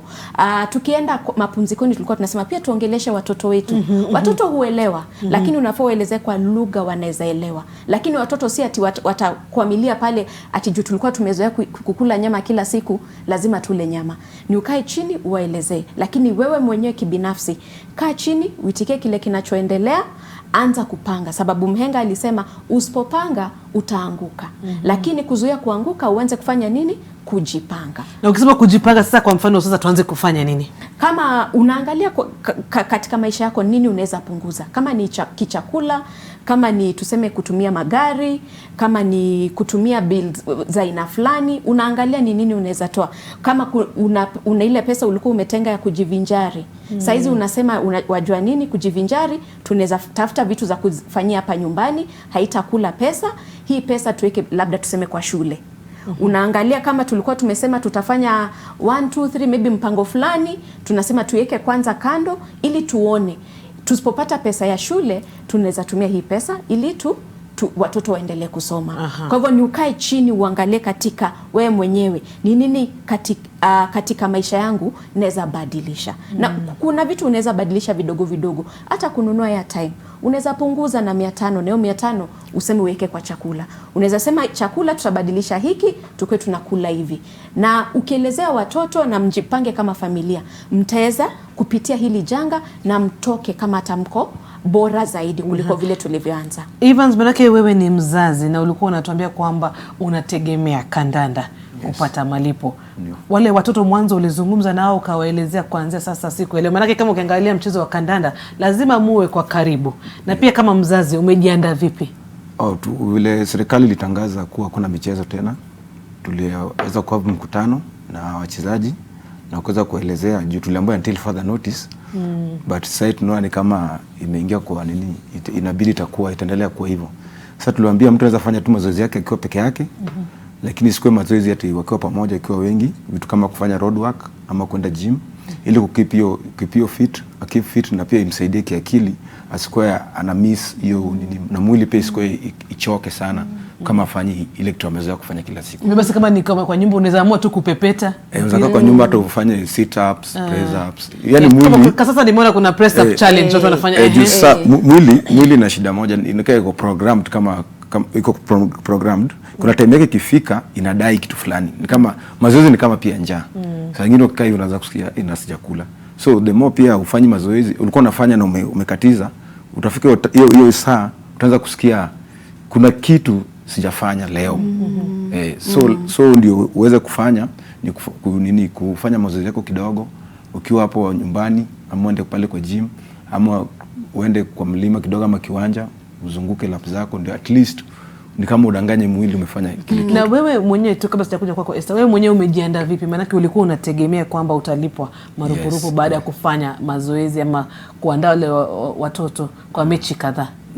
Sasa chenye tunafanya sasa ni kuangalia ile chenye ulikuwa nacho kwa tuseme kwa account yako kama saving, na pia vile tu mwenzangu amesema hapa ni ku stick kwa basics sahi. Basic needs peke yake. Sasa tuangalie hizo luxuries mingi, hizo vitu si za kawaida, si lazima ziwe. Sasa especially sasa tunaangalia pa mambo ya chakula na mambo ya bills kama za nyumba. Na watoto umezungumza nao, maana walikuwa natuambia kwa mfano kama wazazi ulikuwa umelipa ile karo ya shule. Na katika ile karo kulikuwa na pale chakula cha mchana. Lakini sasa wako nyumbani. Umezungumza nao? Sasa imefika mahali sasa lazima tuambiane ukweli. Tuambie tu watoto kwa sahi ishakuwa hivi, na uzuri kinatusaidia pia kwa news, wao wenyewe wanaona vile kunaenda. Hata wao ndio nakwambia tumesikia kuanzia Friday, juu maybe sasa ulikuwa nje, kuanzia Friday baba kutakuwa na saa moja atakuwa nyumbani. So hapo pia unapata hiyo njia, unapata mpenyo kuelezea. Sasa ndio kwa nini vile mwenzangu kwa anasema kwa nini atakula nyama kila siku. Tutafanya hivi sababu nyinyi wenyewe mmeiona. Na sasa hata mimi siendi kazini, hata siku hizi siendi magame, mama yenu yuko nyumbani. So ile kidogo tuko nayo ndio tutatumia kwa sasa. Naweza sema ukiitikisha watoto ili wabadilike na kile kinachoendelea, unajenga ile inaitwa resilience, ili baadaye maishani wao tayari wamepata ile nguvu ya kuitikia kwamba maisha hubadilika, na ikibadilika pia naweza badilika na bado niendelee kufanya nini? Kuishi. Kwa hivyo huu ni wakati mwafaka wa kufundisha watoto kwamba maisha inaweza badilika, na ikibadilika bado tunajenga ile nguvu ya wewe uweze kuishi maisha vyema ukitoka hapa nyumbani. Lakini ya pili, vile alikuwa anaongea juu ya mwili, hiyo sio kitu kibaya. Mwili imejengwa kwa njia ya kwamba inataka kufanya kazi. Vile tumejengwa sisi sio watu wa kukaa tu, sisi ni watu wa kuenda mguu. Kwa hivyo hata ukiwa nyumbani hivi sasa, kitu sikuwa nimeongezea ni kwamba mazoezi ni ya manufaa sana, sababu sana mazoezi hutoa hizi homoni za kusikua na furaha, hizi homoni za kupunguza stress, kupunguza wasiwasi na hofu. Kwa hivyo katika wakati wako wa kukaa nyumbani, tafadhali zingatia wakati wa kufanya mazoezi. Hata kama ni nusu saa uende utembee, lakini ukifanya hata haya mazoezi ukumbuke kujikinga kiafya, ili usilete hilo. Maana hata tumeambia tusitoke, sasa utatembea tu pale kwa nyumba tu. Unaweza toka. Hata hizi nchi wameambia watu wasitoke. Wamewaambia unaweza toka tu kutembea. Sababu wanaelewa ukitembea ina manufaa kwa afya yako ya kiakili. Ama pale chini kama uko na skipping rope. Na kuna lile jambo ambalo kutaka kuzungumzia, wanazungumza kuhusu social distancing. Na sisi wenyewe kama wanavyosema kwa lugha ya Kimombo, we are social beings. Umezoea kutangamana na watu na kuzungumza na watu. Na kwa hivi sasa Esther, kila mmoja ana wasiwasi, kila mmoja ana hofu. Utafanya nini kuhakikisha bado unaendelea kuwa social being? Kitu cha kwanza na mimi nikienda kwa Esther kumwambia stress yangu, anaambia wewe acha kwanza, hata usiseme mimi yangu ndo zaidi. Wewe hata angalau bado unaelewa. Maana ukiangalia kwenye mtandao tukiambia watu tafadhalini tufuate maagizo ya serikali, ukae nyumbani, wewe tutakujibu. Kuna watu hata wamenijibu mimi, wananiambia wewe je, angalau uko na mshahara mwisho wa mwezi. Lakini bado nina wasiwasi, maana kama tulivyosema, hujui kama utaambia upunguze mshahara ama utachukua likizo bila. Kila mtu sasa ako na wasiwasi. Ndio. Na kabla hata niseme vile tutapunguza hii wasiwasi, ndio tuzingatie social distancing. Na kuna vyama kama ile tunaenda unaweza kuwa na chama lakini hamtakutana uso kwa uso. Kile mnaweza fanya ni mnaweza kutana katika hiyo WhatsApp kwa mtandao, ama hata mfanye Skype call ili muongee tu, ama hata ile inaitwa conference call. Kwa hivyo kile tunafaa kufanya hata kama tunafanya social distancing ni tutumie teknolojia ya bado ituweke kitu kama tuko bado kitu kimoja. Kwa hivyo teknolojia ni njia moja ya kutufanya tuendelee kwa kama social beings, sababu hii social distancing hatujaumbwa hivyo. Tumeumbwa kwa watu wa kuja pamoja, watu wa kuwa na uhusiano, watu wa kuwa na umoja. Unajua hata ukinisalimia Jane, kuna ile homoni ya kusikia vizuri huanza kujitokeza katika mwili wangu. Sasa unaniambia nisikusalimie, hiyo homoni itaongezekaje? Kwa hivyo kile tunafaa kufanya ni tuwe watu wa kusema tunaweza tumia teknolojia kila siku. Naweza pigia dadangu, naweza pigia rafiki yangu wa karibu, naweza pigia chama yangu, tunapanga, tunaongea hata kama ni mara moja kwa wiki. Hata kampuni, najua kampuni mingi sana zimefunga saizi, lakini kuendeleza ile umoja na ile team spirit, wanaweza sema tunaweza fanya Skype call. Na si Skype call ya kuangalia hata kazi, ni kuangaliana tukoaje, ni vitu gani unavyopitia. Unajua tukishare, kuna ile unasikia siko peke yangu, kuna ile unasikia tuko wengi. Kwa hivyo tunaanza kujiuliza tutasonga aje mbele, tusaidiane aje, tupunguze nini, tufanye nini. Na hapo tukianza kuja pamoja, najua tutapita katika hili janga na tutokezee tukiwa vyema, hata na ubora katika afya ya kiakili. Na pia ulikuwa unasema ni muhimu sana sasa tuanze kuzungumzia baada ya janga hili. Tumejiandaa vipi? Ndio, tunafaa tuanze kwanza kuangalia kwamba kuna maisha baada. Hatujui itakuwa lini, hatujui itakuja aje, lakini kuna maisha baada. Kwa hivyo pia kitu inaweza katupatia matumaini ni kuanza kujipanga baada ya hiyo maisha tutafanya nini. Kama ulikuwa unataka kuanza biashara, unaweza anza kupanga saa hizi kwa kitabu chako. Uanze kusema ikiisha nitaanza kufanya 1 2 3. Kama unarudi kazini, unaweza panga nikirudi kazini nitafanya nini. Na pia kuangalia kiuchumi. Juu sasa tunaona mishahara yanapunguzwa, bei ya chakula inaweza ende iongezeke juu labda chakula haitakuwa ya kutosha, ni tuanze kupanga hapo mbeleni. Lakini kile tunafaa kufanya ni kwanza tuzingatie afya ya kiakili yetu. Na vile nilikuwa nimesema ni tufanye tu yale ya kimsingi. Maana ulikuwa unazungumzia ile ya msingi, basics ambayo tunapaswa kufanya, na huko umemalizia. Unaweza zungumzia zile tunaweza sema ya kimsingi ni kama nilivyosema, ulale masaa yanayofaa, yale masaa 8, ukunywe maji ya kutosha, ukule chakula za afya, ufanye mazoezi, na bado uendelea na uhusiano hata ukiendelea na ile social distancing. Pigia mtu mmoja kila siku, ongea na jirani, mnaweza pata ile social distancing, muongee kwa umbali, lakini uendelee na uhusiano wako. Punguza matumizi ya pombe. Pombe ndio itakupatia ile kusikia vizuri kwa muda mdogo, lakini kiisha unarudi hata kukua depressed zaidi. Kwa hivyo tupunguze matumizi ya pombe, alafu tusome vitabu ama tufanye vitu zinatujenga kiakili. Uangalie upande wote wa maisha yako, hata kispirituali. Unajua kimasomo cha kidini unafanya nini kila siku. Maana kuna wale ambao walikuwa nasema ukiangalia yale yanajiri ulimwenguni ni kana kwamba Mungu amesema tulieni kidogo, turudi kwa factory settings. Maana anasema sasa hakuna kelele za magari, uchafuzi wa mazingira. Hivyo basi pia sisi wenyewe tutachukua hiyo fursa, upumzike tu, uangalie maisha yako. Ni ukweli, hata kama wana saikolojia tunasema juu hauwezi enda nje, rudi wapi? Rudi ndani. Ujifanyie wewe kazi, ujijue zaidi. Ujite mkutano. Ndio, ujite mkutano, ujijue zaidi, ujue ujipange zaidi hata kimaisha ni mwako, na uanze kufikiria mbele. Lakini hata ukifanya hivyo ukumbuke bado kuongea na jirani hata kama ni siku moja kwa siku.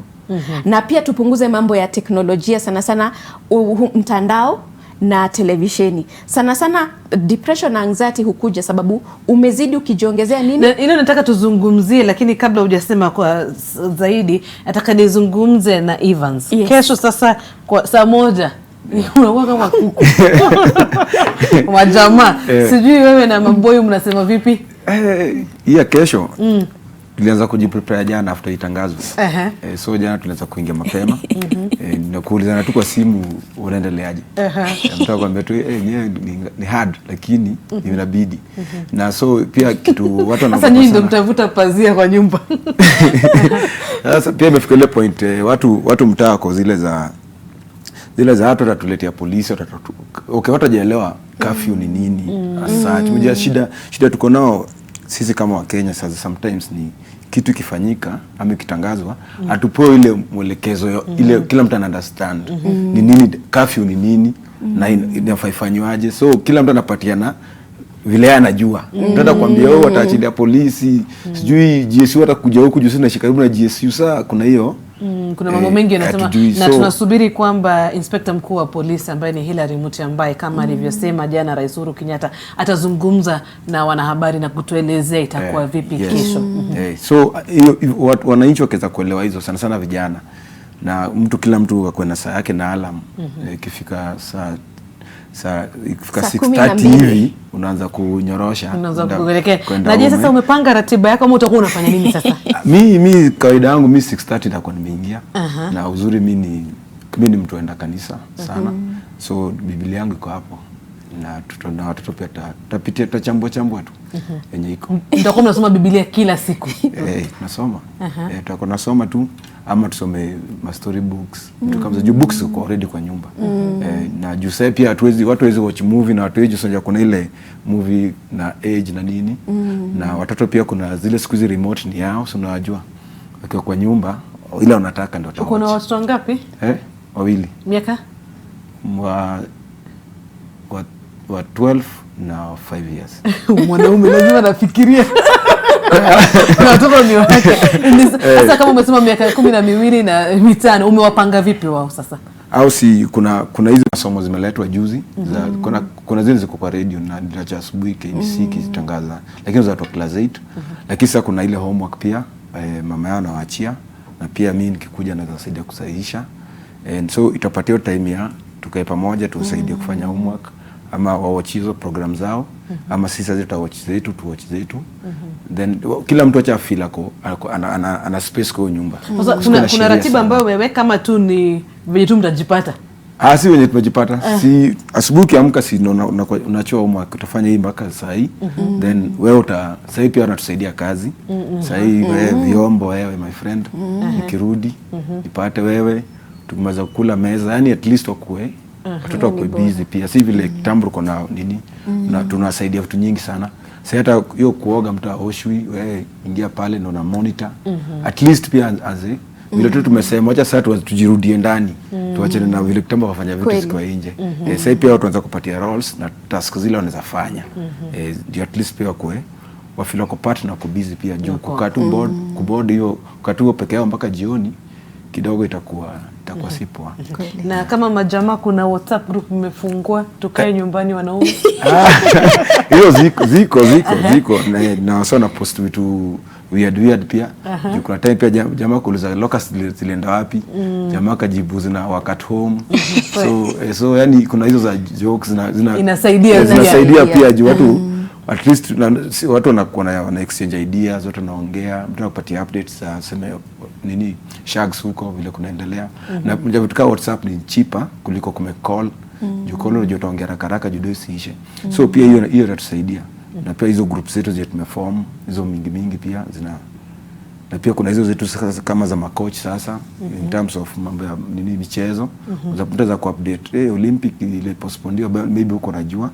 So unajua vile kunaenda ama tunaresume mazoezi ama bado tunakaa hivyo. Sasa watu tunasaidiana hivyo kulingana na kama kocha. Tukiangalia kama kwa mfano shule kuna wale ambao walimu sasa wanatuma kama ni ile kazi ya kufanywa nyumbani na wanakuambia chukua kitabu soma hapa ukasa huko mahadi hapa. Kama kocha mikakati gani mmeweka kwa pande masomo? Pande ya kandanda kwa mfano mnawapatia challenges wafanye kama mfano leo udribble kesho ufanye hivi? Sio moja shida ya training ya ball most of the time ni hauwezi cheza peke yako. Huwezi dribble peke yako, lazima uwe na opponent. At the end of the day hata kama si hiyo tough sana. Lakini lazima mko watu wawili watatu. Lakini hiyo kama watoto wako na mna space hao wanaweza cheza tu hapo. Hao wanaweza. Lakini sasa unapata kwa settings zingine za hizi community zetu unapata kwa area moja watu wanaishi watu ni wengi na msengine na 5 wengine na nini. So bado utapata tu ile gathering tuliambo isikue mtajipata kwa situation. Watakuwa tu bado wengi. Watakuwa wengi. Alafu spaces zao kidogo. That's why tuko na place moja central ya watu waenda kutrain. Na kama kwa vile umezungumzia hilo, na pia uko katika mng'aro mtaani. Yes. Wale watoto umewazungumzia umuhimu wa kutengana, kuwa na umbali, kuzingatia usafi, na wanaelewa? Yes, wanaelewa mambo na kunawa. Hizo guidelines zote ziliwekwa, tunafuatilia. Na hata sehemu mng'aro mtaani tuko na campaign tulianzisha jana, inajiita sabuni ni kiboko yake. So tunajaribu kupata donation ya mavitu kama sabuni, because kwa zile settings za wale watu na work now most of the time hawezi afford, wengi hawezi afford. So tukiweza kupata hizo baba soap, jumaji obvious itapatikana, ndoo nini kibuyu obvious yuko kwa nyumba. So ni kupata tu hizo sabuni na kuweza kuwafundisha venye nafaa kunawa. Juu pia iko nawa tulikuja kugundua tu si venye tunaifanya saa zingine. Juu si tu ati nasikia kuna venye kuna njia bora na halisi ya kuna. Amezungumzia hilo la teknolojia na pia ulikuwa umegusia. Na kwa sasa tutataka kuzungumzia kuhusu wasiwasi mwingi. Lakini kama ulivyosema, kwa sasa najua ukifungua WhatsApp kama uko kwa groups nyingi ni corona kila mahali. Kuna mmoja atakwambia watu jua ngapi wamefariki Italia, wengine watakwambia ngapi wamefariki Misri. Na hiyo bado inaendelea kuongeza uoga na wasiwasi. Ikija katika simu zetu ama mitandao ya kijamii, kuna jambo ambalo unaweza kufanya kuhakikisha kwamba hutakuwa na uoga mwingi sana. Na tuzingatie kwamba pia hutaki kupitwa. Ndio. Kitu cha kwanza nitasema ni ujisomewe mwenyewe. Enda katika kile ukurasa wa shirika la afya la WHO na ujisomewe mwenyewe corona ni nini, hivi sasa nambari zimefika wapi, na kila siku wanaweka ile situation report. Kwa hivyo wewe jisome, na ukiona sana kwa mtandao tuseme ni kikundi maybe cha mchezo na mtu anashinda corona na inakusumbua, unaweza sema tafadhali, ndio ni vizuri tunapata hii update, lakini tunaweza iongelea katika masaa fulani.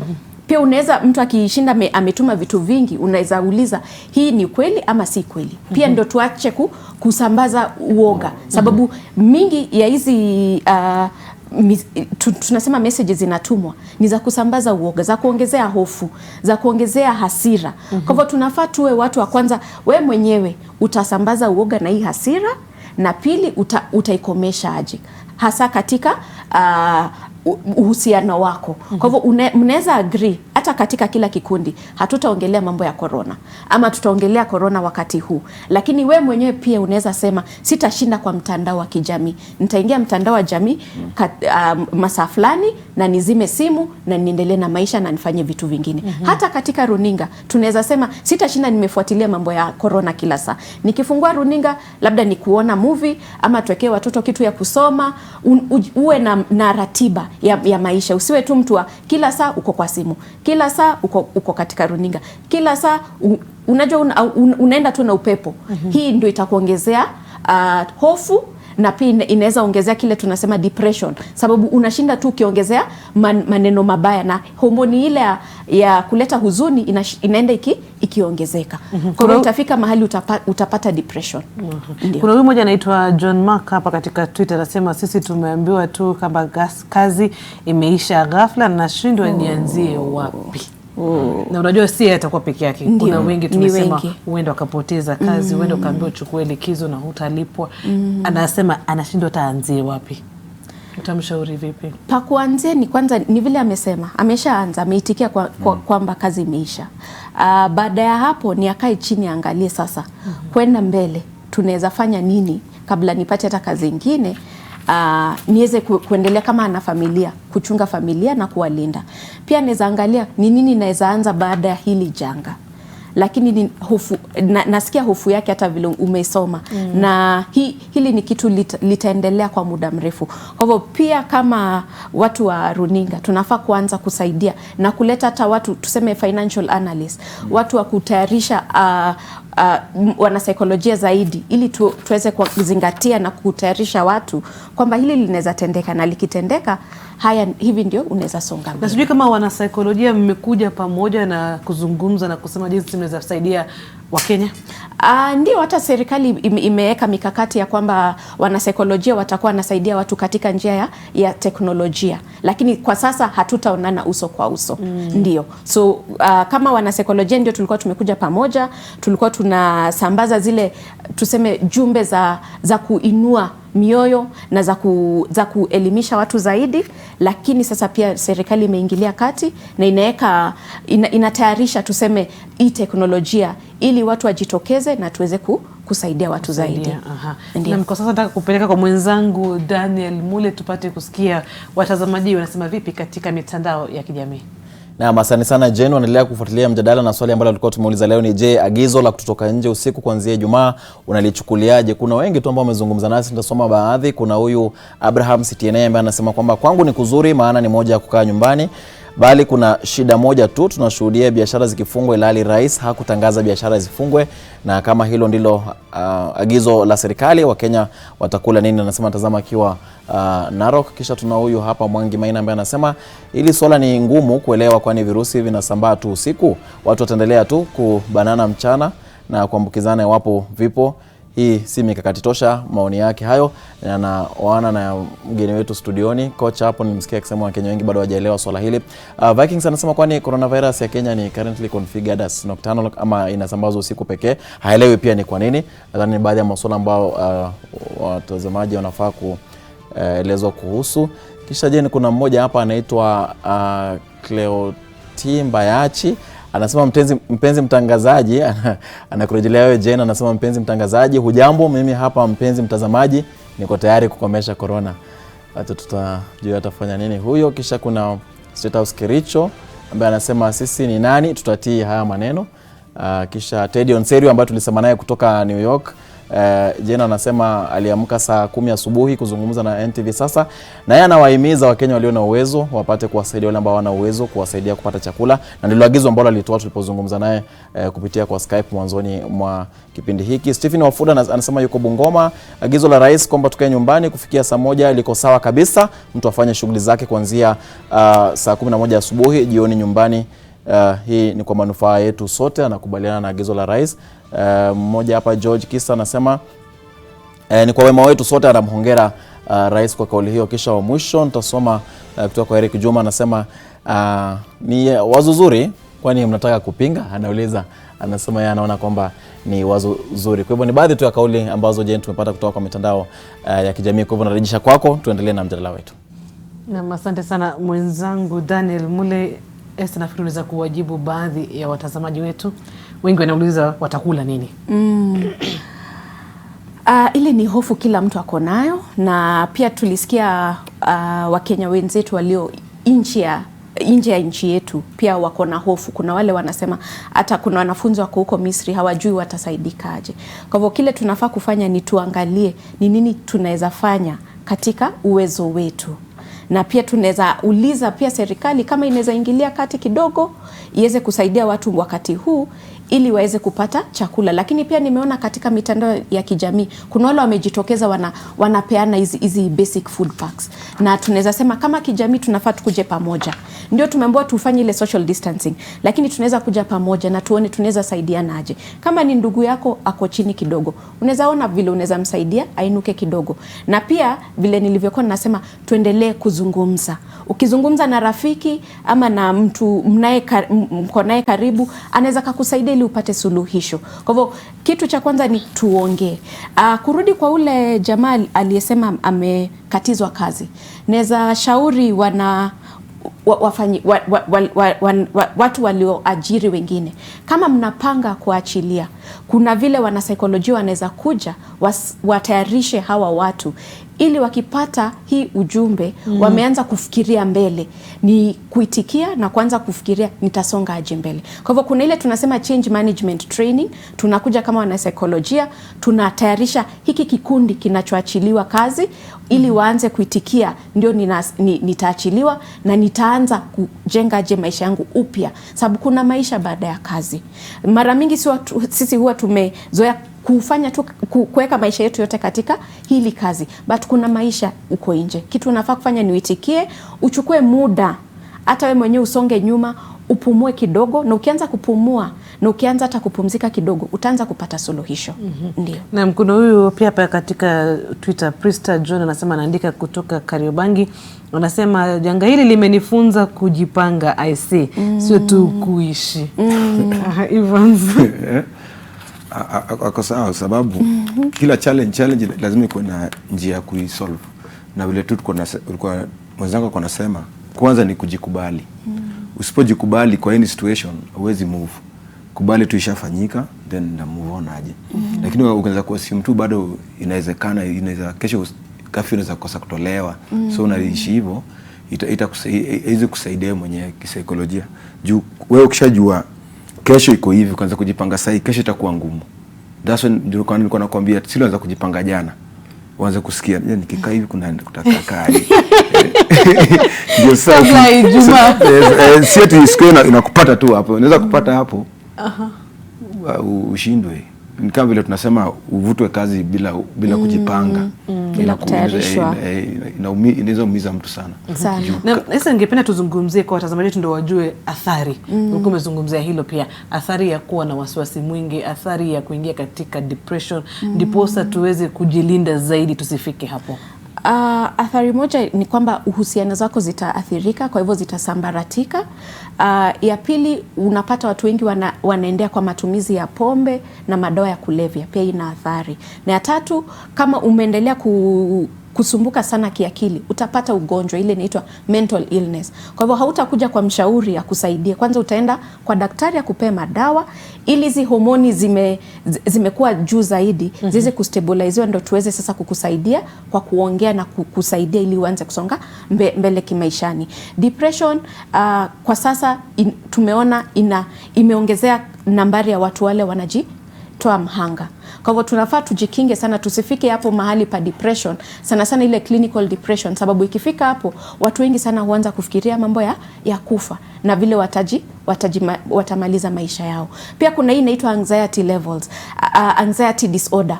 Mara mingi ukishinda na hofu, mwili imezoea kukuwa na hofu, kwa hivyo haijazoea kutulia. So tunafaa kujifunza hata ukiwa na hofu, nitafanya nini leo ili mwili wangu ufanye nini, utulie. Sababu ukipata hii anxiety disorder, unapata watu wengi wana hizi shida za high blood pressure, wana shida ya kupumua sababu mwili imeshinda tu imechemka. Kwa hivyo unapata hizi magonjwa mingi ya lifestyle, hata hii kuongeza kukula zaidi ya obesity, pia inakuja sababu ya kutokuwa na afya kiakili. Kwa hivyo ina athari mingi sana. Pia kukosa kulala na itakuwa na athari kwa kazi yako, kwa jamii yako.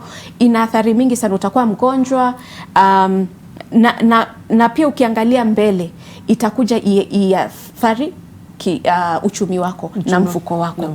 Na saizi tunajaribu kuweka ile pesa tuko nayo ili tuitumie vyema kwa the basic needs. Na ulisema suluhu ni kuangalau kuzungumza na wengine, hata unaweza jiita mkutano. Lakini tukiangalia watu kama kina Evans, wanaume mara nyingi ni vigumu sana.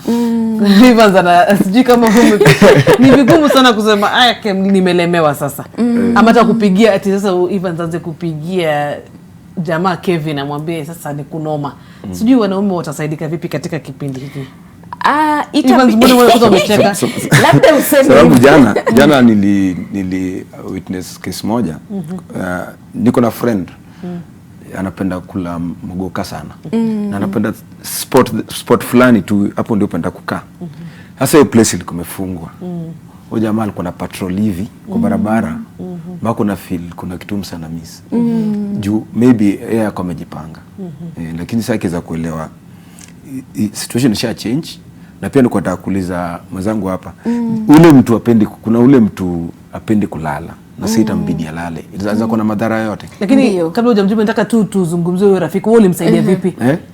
Huyo rafiki ambaye ulisema bado kwa sahihi, bado ilikuwa watu na point two fingers muone wanahangaika tu kiasi. Lakini baadaye ikakuwa wacha tuone vile kesho itakuwa, ama hii kitu hii drug kwanza ifungiwe. So atakosa option kabisa. Juu kuna hiyo possibility ya pia hizo drug stuff, hizo mirani ni zitafungiwa pia. Sasa mtu kama huyo anaweza saidika vipi? Maana kama alivyosema hao walikuwa wanasema muone na wote tusubiri leo sasa muone venye atakuwa. Lakini anahitaji usaidizi. Ndio.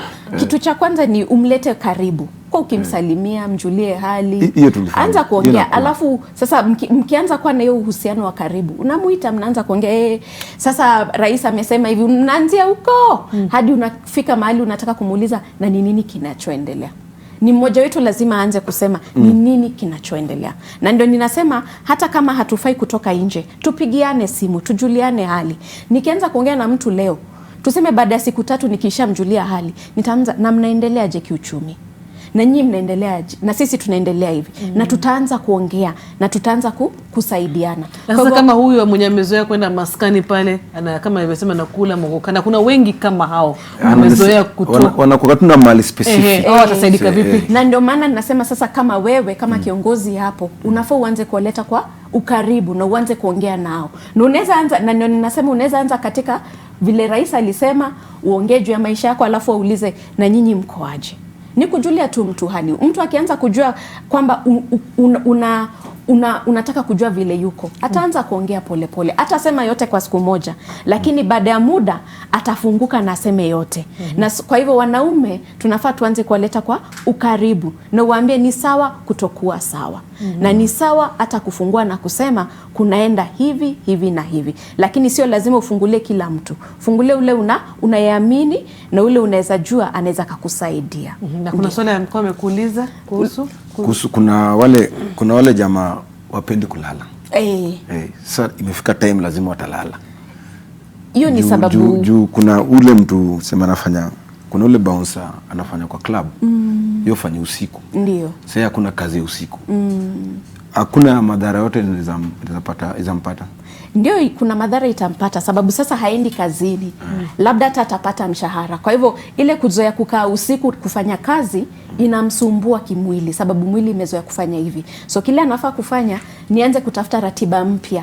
Labda afanye mazoezi, afanye kazi nyingine. Unajua sasa amezoea kufanya kazi ngumu, labda atafute kazi nyingine ya kufanya hapo nyumbani, asome, aongee na watu wengine. Ni ile tu kupanga ratiba ili siku iweze kwenda na njia manufaa na iweze kukua ya manufaa kwake. Yes. Manake namuona Ken Mijungu ameingia studioni, nataka kunifurusha niondoke hapa.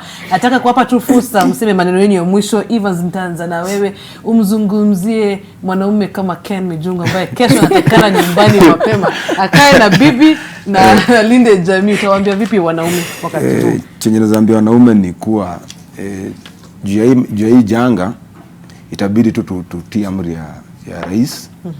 Sisi kama Mng'aro Mtaani tuna support sana hiyo curfew, na pia tuna support sana watu wafuatilie zile guidelines za kunawa mkono na kutumia maji, sabuni. Hizo guidelines zote zimewekwa na serikali, tuzifuate tu, ni kwa muda. Tuwe tuna hope tutakuja achiliwa tu. Tutarudi life yetu tu normal. Lakini wacha tu kwa sasa tujinyime ndio tuweze kuishi kesho. Na sasa nataka umzungumzie Mkenya tu wa kawaida, sote tuko nyumbani, tuko na wasiwasi. Hujui kama kesho utakuwa na kazi, ukipigiwa simu ukiona kama nambari ya kazi unahofia, hujui kama utaambiwa kesho usije ama iwe vipi. Kila mmoja na wasiwasi kwa sasa. Kisaikolojia tuzungumzia hilo, tu maneno yako ya mwisho. Naweza sema kwa kufunga, kila janga ina uzuri wake na ubaya wake.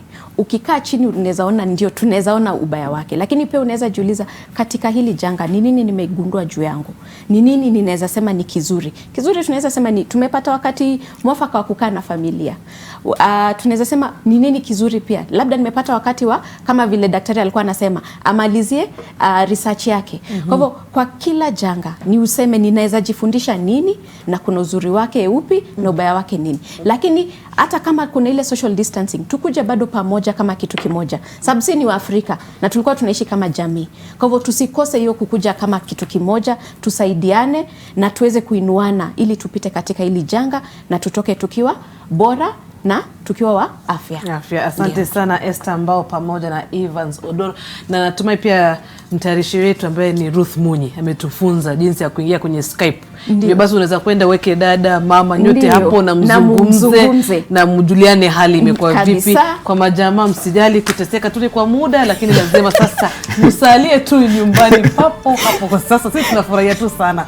Na watoto pia tukumbuke kwamba tuwazungumzie na kuelezea hali ambayo tuko sasa. Na Esther ananiambia nisalimie watoto wake ambao ni Ian, Alpha pamoja na Ethan. Jane Ngoiri pamoja na mami wamesema hai. Asante sana, kwa heri.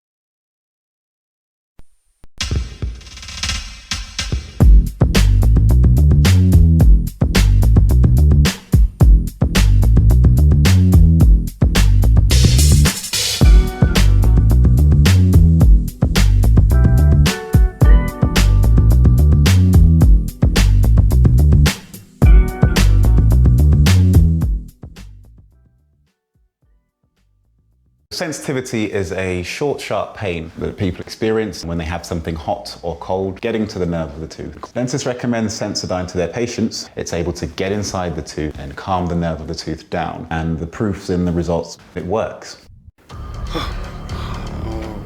Nini ulinidanganya ati huyo msichana ananitaka na anitaki? Niende huko ukiwa mwanaume, umuoneshe wewe ni mwanaume. Sasa hii nini? Where's Richard? I just came from a long flight. I don't have all day. The client has been waiting here for more than an hour now. The client? I forgot. That is unacceptable. I'm pulling my investments. I'm just having one of the worst days. First there was some drama in the morning and then someone slashed my tires.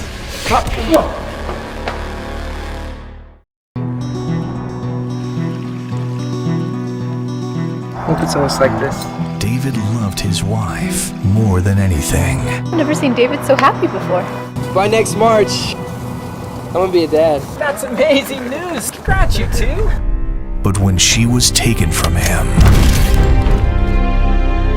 all he wanted was revenge. Nothing is more powerful. Only God can help us now. Where was God when my wife was shot? Than the power of forgiveness. Do not be overcome by evil, but overcome evil with good. 70 times 7. Heaviness and a burning inside, it could be heartburn. Indigestion and heartburn? Eno gets to work in 6 seconds and works on the 6 symptoms of heartburn so you can keep living life non-stop. Eno, fight heartburn and indigestion fast. Sonadol Extra imetengenezwa kwa njia spesheli kupambana haraka na maumivu ya kichwa, mwili na hata meno. Sonadol Extra, hakika maumivu yakizidi, pata ushauri wa daktari.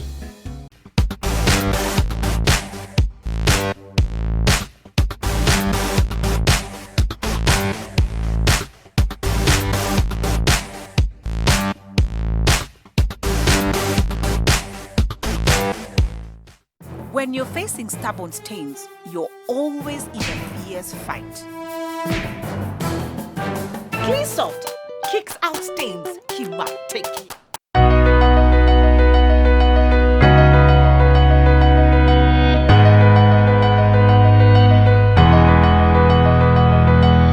Through the automated parking system, you can now pay for parking in 3 stress-free ways. Using M-Pesa through the USSD code *486*12#. Or using cash at the CAPS payment points located in the parkings, or using your preloaded CAPS A card. No payment will be done at the exits.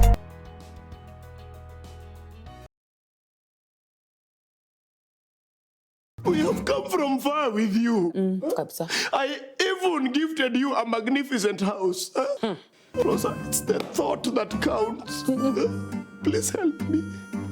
When it comes to fever, you need to be both. Panadol Baby and Infant starts to work on fever in 15 minutes and is gentle on the tummy.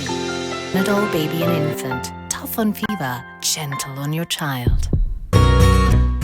Protect yourself against coronavirus by using Amara antibacterial hand sanitizer that will effectively clean your hands and eliminate disease-causing virus while you're on the go.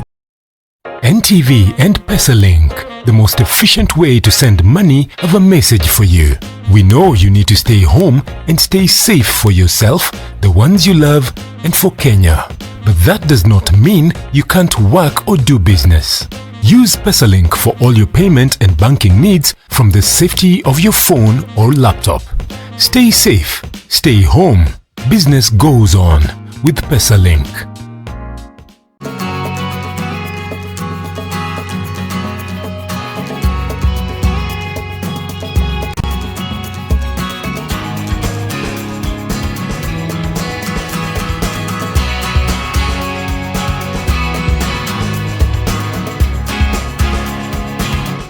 Usingoje hadi dakika ya mwisho. Pimwa kwenye hospitali ya serikali. Matibabu inapatikana bila malipo. TB inakinga na tiba. Working from home? No problem. Fiber Home has you covered with the fastest and most reliable internet speeds. Get connected today. Kazi lazima iendelee.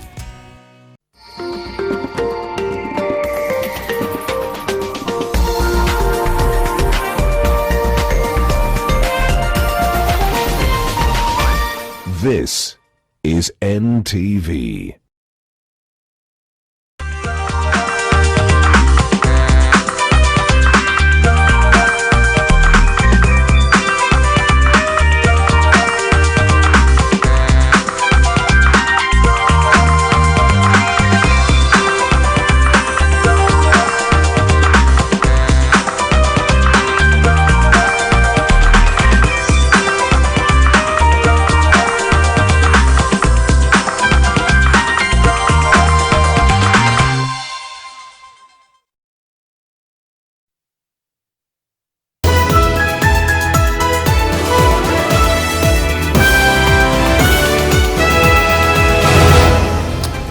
Live from the Nation Center, this is NTV At One, and my name is Ken Mijungu with a quick news update for you. Speakers of both houses of parliament have committed to a 30% pay cut as they call upon the Treasury to speed up delivery of bills to effect President Uhuru Kenyatta's proposal on cushioning the economy. NTV's senior political affairs reporter Kennedy Mureithi was at that press conference at Parliament buildings and now joins us with a live report. Kennedy, we had that proposal, but we also know that members of Parliament General are still consulting if they will take pay cuts. What else can you tell us? Well, a very good afternoon to you, Ken, and it is very interesting that you've introduced that particular angle where members of parliament are really consulting at this particular time, and that is why the Speaker of the National Assembly and the Speaker of Senate stood at a press conference, and the first thing they said is that they were making the declaration on behalf of themselves. They were not speaking for all parliament, but they were speaking on behalf of themselves, and this is taking cue from what President Uhuru Kenyatta said yesterday, where him and his deputy are also going to take an 80% pay cut if it is going to be effected. But there is the question of where this money will be going to, and that question has actually come up as they were giving this particular press conference, and they have been able to call on the Treasury to act very fast with regards to where this money is going to be channeled. A question was asked by some of the journalists who are here with regards to where this money is going to go. Is it going to Mbagathi? Is it going to the Ministry of Health, or where is it going to? But the Treasury is going to come up with guidelines on where this money is going to be taken, and they have actually called on them to speed up this particular process, as there are so many people who are already lining up to give this particular pay cut within a specified period. For the speakers of both houses say that it is going to be a period of 3 months, and now their thinking is, if it is going to be effected, then what happens to the other members of parliament? And your question actually, Ken, is actually in conformity with what has been going on since yesterday evening, because we do understand from some members of parliament that this question was put across in one of the WhatsApp groups that they are, and some members of parliament had the question on how is it going to affect our mortgages and all that. So there are those members of parliament who are in agreement with this proposal to cut on their salaries, and yet there are those who are still skeptical about it, as they are saying that they have been pushed to the wall with regards to the amounts of money that are cut from their salaries, and if this is effected, then they are going to suffer too much. But there is now proposals where Parliament and the senior parliamentary staff, including the budget office, is trying to look for ways to see how this is going to be effected. One of the things that we do understand, Ken, is that members of parliament are even planning on cutting on their travel budget, because most places in this world have already closed their doors. So there is nobody who is actually even using their travel budget. And the probability is, if they do use this travel budget and actually donate it to the Ministry of Health under the guidelines of the Ministry of Treasury, then it is some money that will be able to cushion or to help with regards to this, so that members of parliament are not able to be deducted this particular amount of money. If this pandemic proceeds for more than a month, then there's a probability that this money that they have been using for travel, whether inside the country or outside the country, will be enough to cushion them for quite some time. You remember that Parliament receives about 33 billion shillings. This is as per the last financial year. So if they do go that particular direction, then it is one of the ways that they are looking into making sure that they do bridge that particular gap. Then, Ken, there is the other question of President Uhuru Kenyatta's proposals. Yesterday, there are these proposals that need to be effected in this particular house, that is the National Assembly, and already there are those members who have written to the Leader of Majority to call on Parliament to reconvene to discuss these measures that were announced by President Uhuru Kenyatta yesterday. What are we looking at? The Speaker of the National Assembly, that is Justin Muturi, has said as of now there is no request that has come to his table with regards to convening Parliament, but if he does receive that particular request, he is ready to effect these changes and are actually called members of Parliament.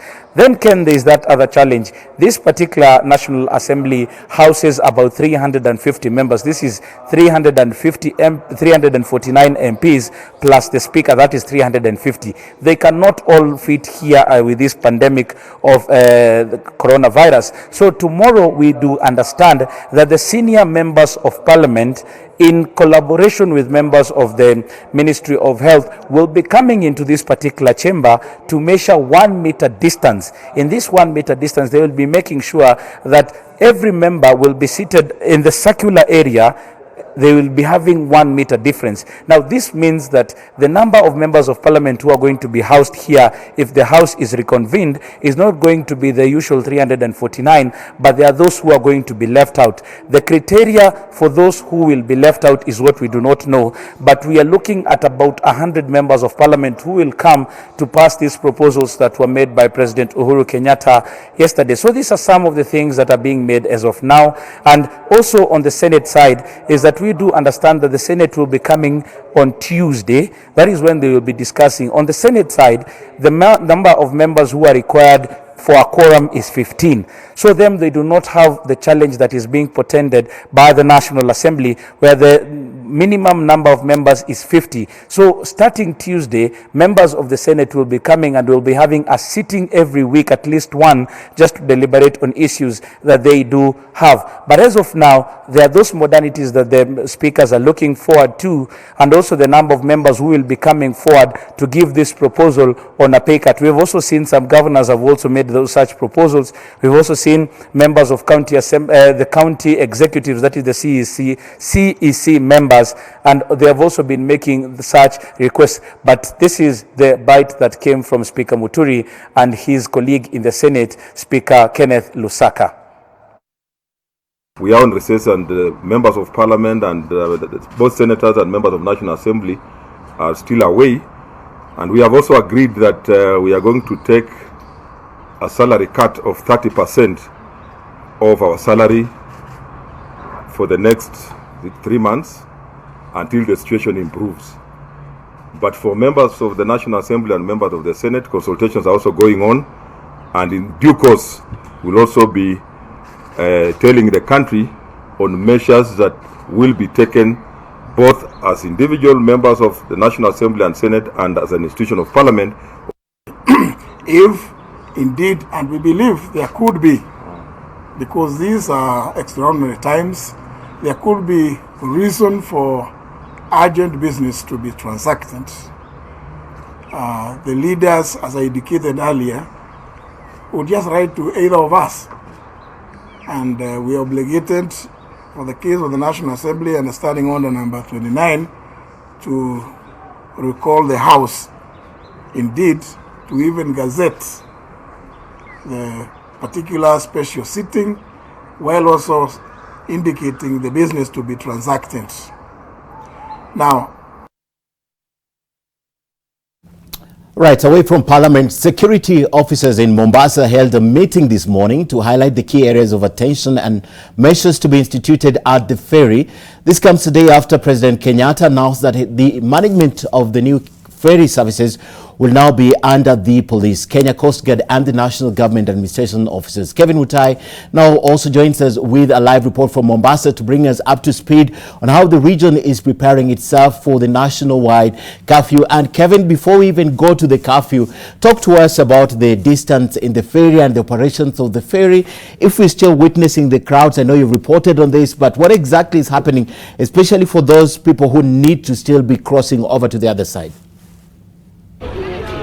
Well, good afternoon, Ken. And of course, remember, health officials have been advocating for social distancing distancing, and that particular issue seems to be of a great concern here at the crossing at the channel here in Likoni, because during peak hours it is a problem for the KFS, that is the Kenya Ferry Management Services, to control the human traffic crossing the channel. This morning when we got here, we saw one ferry packed with more than 100 people, and they were just standing close. There were hundreds of people and standing close to each other, and I believe that the security officials under the leadership of the regional commissioner, that is John Elungata, will be setting out some measures that is expected to address that particular concern. We are informed that the security chiefs are currently in a meeting, and we've been told that probably in the next 20 minutes they'll be here at the channel to announce some of the measures that they will be taking from from today henceforth, as the region also prepares for the curfew. Remember, when the curfew comes, a lot of things, institutions, talk about services will be affected. Remember that the SGR, when you talk about the SGR, there are two trains traversing Mombasa and Nairobi, and one of the train that perhaps maybe or rather might be affected is the one that leaves Nairobi in the afternoon and expected to arrive Mombasa, or rather normally arrives in Mombasa at around 8. And remember, the curfew, as announced by the president, begins at 7. And of course also we're expecting the ferry services also to be affected, because I believe that before some minutes before 7 that everybody should be indoors. But of course also we are receiving information, Ken, that the health authorities are working with security chiefs, the Kenya Coast Guard, the National Government Administration officers on how they will be working together jointly. But I also understand that senior officers, Ken, from the Ministry of Interior and Coordination of National Government have been dispatched to various regions, and we are informed that perhaps there will be a briefing again tomorrow on some of the measures the national government is expecting the officers to undertake when it comes to fighting the spread of COVID-19. 28 cases have been confirmed, and 2 of those cases, what we know is that that 2 have been confirmed from the coast region, a French tourist and a Kilifi Deputy Governor, that is Gideon Saburi. And yesterday the French tourist was airlifted to Nairobi, and you'll be able to see those pictures shortly and the story of how that particular exercise was conducted. So we are still monitoring what is happening here at the channel, and of course we'll be able to bring you more details as soon as the law enforcement officers, and as I said, under the leadership of the regional commissioner John Elungata, speaks to the media. Currently I can see the different media houses are already here, and we're all waiting and eager to know what some sort of measures the authorities will be taking from today henceforth, as the government prepares for a nationwide curfew tomorrow. Back to you, Ken. Right, very comprehensive indeed, Kevin. Thank you so much from Mombasa. Let's still remain in the coast. The French national who tested positive for COVID-19 while on holiday in Msambweni is now isolated right here at Aga Khan Hospital in Nairobi. The 57-year-old patient was airlifted from Kwale Wednesday evening and landed at Wilson Airport. He had been in isolation at Msambweni Referral Hospital. Health officials and law enforcement officers transferred him from the facility to Ukunda Estate before he was airlifted to the capital. The decision was reached after the Director of Medical Services at the Ministry of Health, Jackson Kioko, visited the patient. Chimvua Kombo, the acting director for the Msambweni Referral Hospital, noted that the hospital had been taking care of the patient for the last 1 week.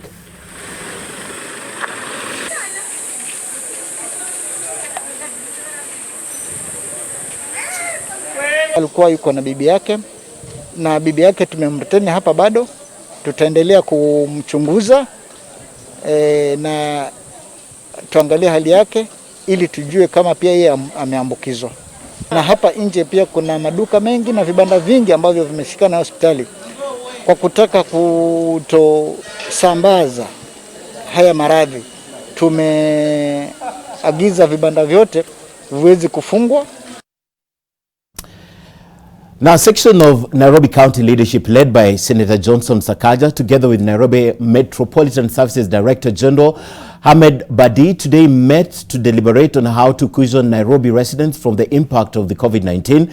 The leaders urged Nairobians to stay at home following the government's curfew directive, noting that they had mapped out those living in different parts of the county, especially those in the informal settlements.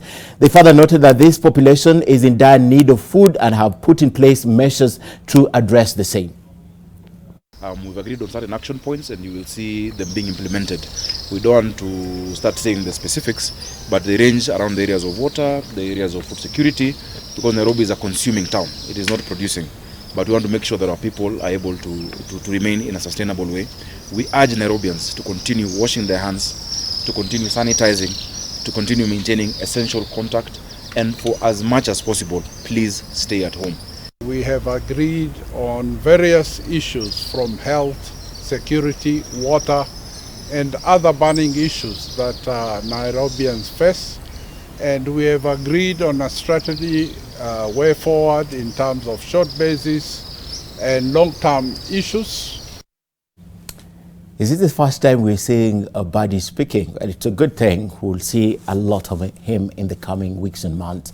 Area chiefs from different parts of the country have taken it upon themselves to ensure that people follow the government guidelines to prevent the further spread of COVID-19. In Gikambura village, that's in Kikuyu, Kiambu County, the chief had a hard time dealing with residents who had turned out in large numbers to bury one of their own. The chiefs forced the rest of the people to leave the vicinity, only leaving 15 family members. The burial ceremony took a few minutes even as the people attending observed the social distancing rule. Now, the family of the departed was forced to apologize to the rest of those who had attended the funeral. Tumekubaliwa tuwe watu 15 na maombole na tukae mbali na wengine, mtu akakae karibu na mule mwingine. Hata nyinyi mnajua zile nchi ambazo zimekataa kufuata maagizo, mnajua vile imeendelea. Kwa hivyo sisi tungetaka tushirikiane, tuwe kitu moja, kwa sababu hatungetaka tukimalizia hii tena tusikie kuna maneno mengine yamejitokezea. Right, if you think that is not serious enough, in Rwanda, a police officer shot 2 residents who had refused to obey the self-isolation or curfew rules. So you have to know this is very serious world. Over time now for a short break, but NTV At One continues in a moment.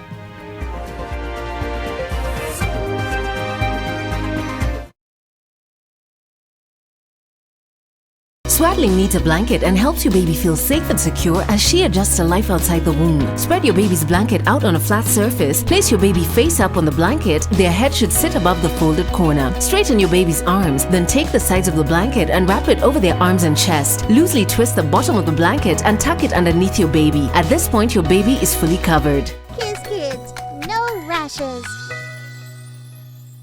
Bye-bye rashes. Buy diapers. Choose Kiss Kids.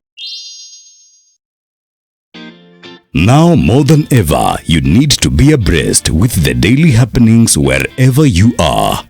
Get the Daily Nation e-paper with a free COVID-19 newsletter at a special highly discounted rate of Kenya shillings 500 for a period of 1 month. Daily Nation. News anytime, anywhere.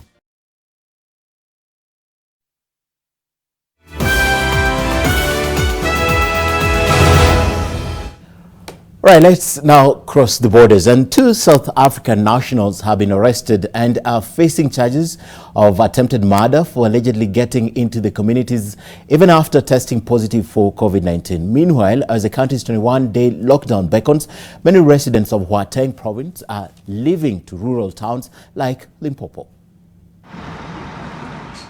South African Police Minister Becky Cele announced the charges on Wednesday, detailing the enforcement of an incoming lockdown meant to curb the spread of coronavirus. The first case was a 52-year-old salon owner diagnosed with coronavirus on March 18th and instructed to quarantine for at least 14 days, while the second charge was filed against a male tourist who tested positive for COVID-19 while on holiday at the Kruger National Park.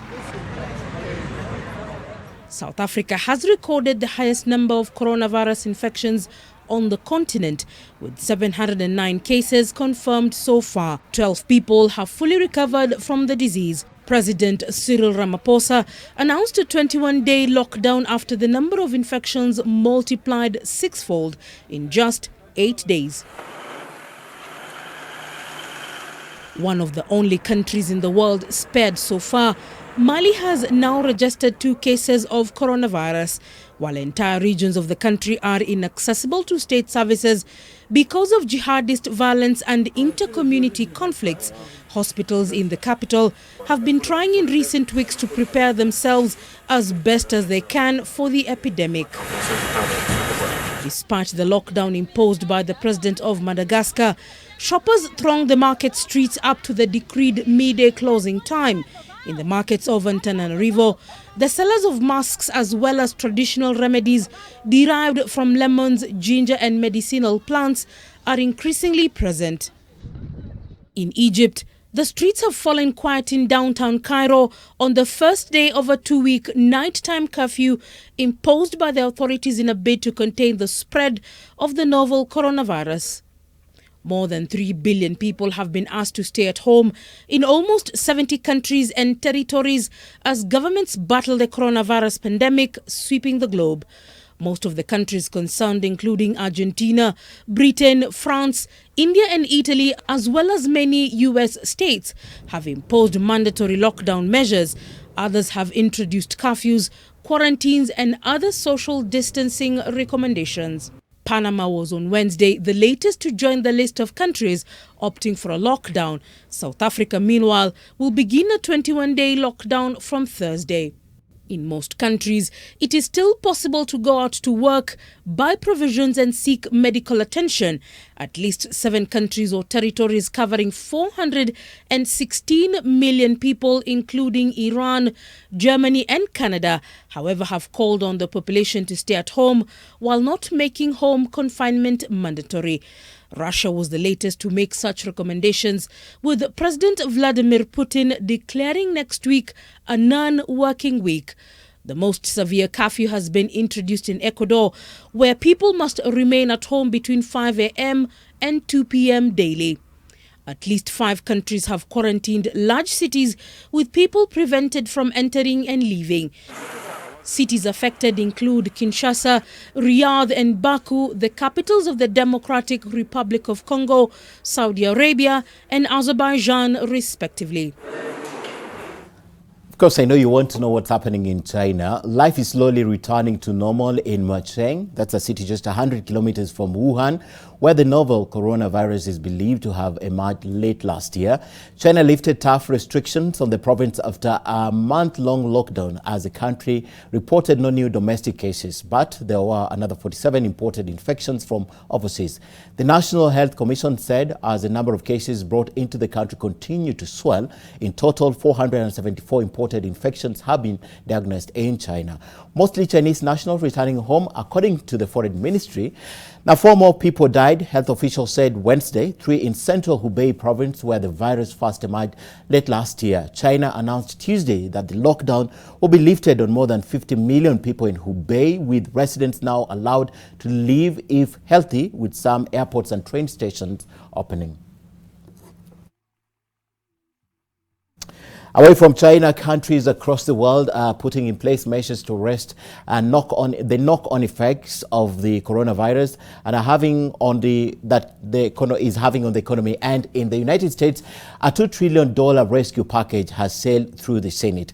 The largest ever rescue package in the country's history now heads to the House of Representatives following a late Wednesday green light from the Senate. And still, on rescue packages, Canada lawmakers on Wednesday morning approved more than 100 billion Canadian dollars in aid package to help individuals and businesses through the pandemic after all-night negotiations on what emergency powers to grant the minority government. Canada has 2,792 confirmed cases of COVID-19 and has reported 27 deaths so far.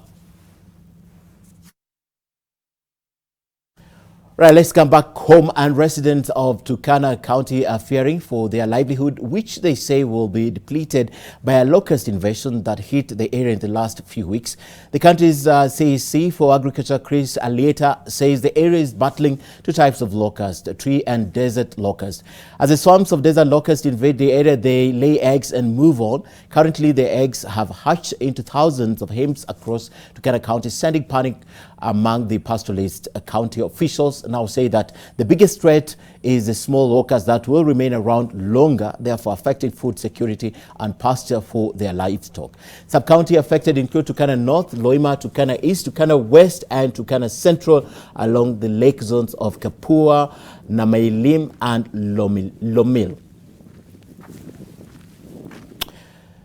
Kenya Revenue Authority can now proceed to collect 1.6 billion shillings in unpaid taxes from Ushindi Limited after the High Court upheld a 2016 judgment of the Tax Appeals Tribunal, allowing the taxman to collect that amount. Now, Ushindi had appealed the tribunal's decisions on KRA's demand for the amount in relation to its gold export worth more than 5.4 billion shillings made in 2010 and 2011 after it failed to produce supporting documents for the cost of sales. Now, the tax dispute with Ushindi is part of a series of KRA's huge tax demand from mega industries and companies accused of evading tax, including Keroche Breweries and billionaire Humphrey Kariuki. In its first filing since the consummation of the merger between NIC and CBA banks in October of last year, NCBA has reported a 7.8 billion shilling net profit for the full year 2019. The strong growth in net profit withstanding the bank's bad loans grew from 12 billion shillings in 2018 to 33.7 billion shillings, signaling the challenge the bank now faces in loan recovery in the months ahead. The bank has recommended a total dividend of 1 shilling and 75 cents per share for the full year 2019, an increase from 1 shilling and 25 cents paid out in 2018. Still in the banking sector, banking group I&M Holding reported a 34% increase in net profit for the full year ended 31st December of 2019, helped by an increase in interest income and lower loss provisions. Now, the group cut loan loss provisions by 3% from 3.8 billion shillings to 636,000 shillings, even as its gross non-performing loans dropped to 21.3 billion shillings from 22.4 billion shillings. Now, the group's directors have resolved to recommend a final dividend of 2 shillings and 55 cents per share during the annual general meeting at a later date amid suspension of large gatherings by the government over the outbreak of the COVID-19. The Capital Markets Authority last week asked listed firms to postpone AGMs until later dates. And away from the country again, troops in Sudan carried out a ceremony at Juba Airport for the fallen Defense Minister, General Jamal Al-Din Omar. The general died of an unexpected illness yesterday while in the neighboring South Sudan for peace talks with his country's main rebel groups. Now, Sudan's transitional government has been engaging in peace talks with an aim to stabilize the country and help its fragile path to democracy following the military's removal last April of Omar al-Bashir, who held onto power for nearly 3 decades. General Jamal, who led the talks, reportedly suffered from a range of chronic illnesses which caused a heart attack.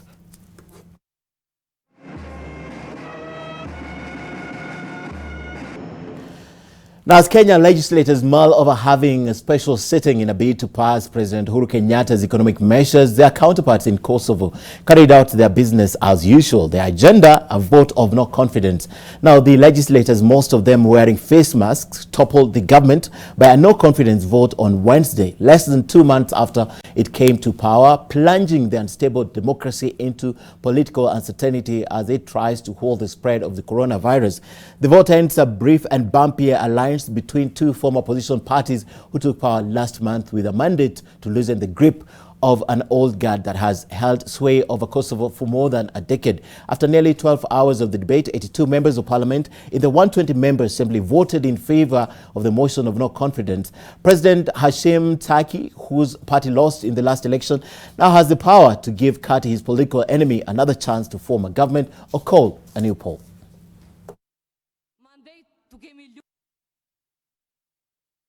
All right, time now to play, and the national women's volleyball team head coach Paul Bitok has welcomed the decision to postpone the 2020 Olympic Games due to the COVID-19 pandemic. According to Bitok, the postponement will help the already qualified Malkia strikers to prepare better for the 2021 Games in Tokyo, Japan.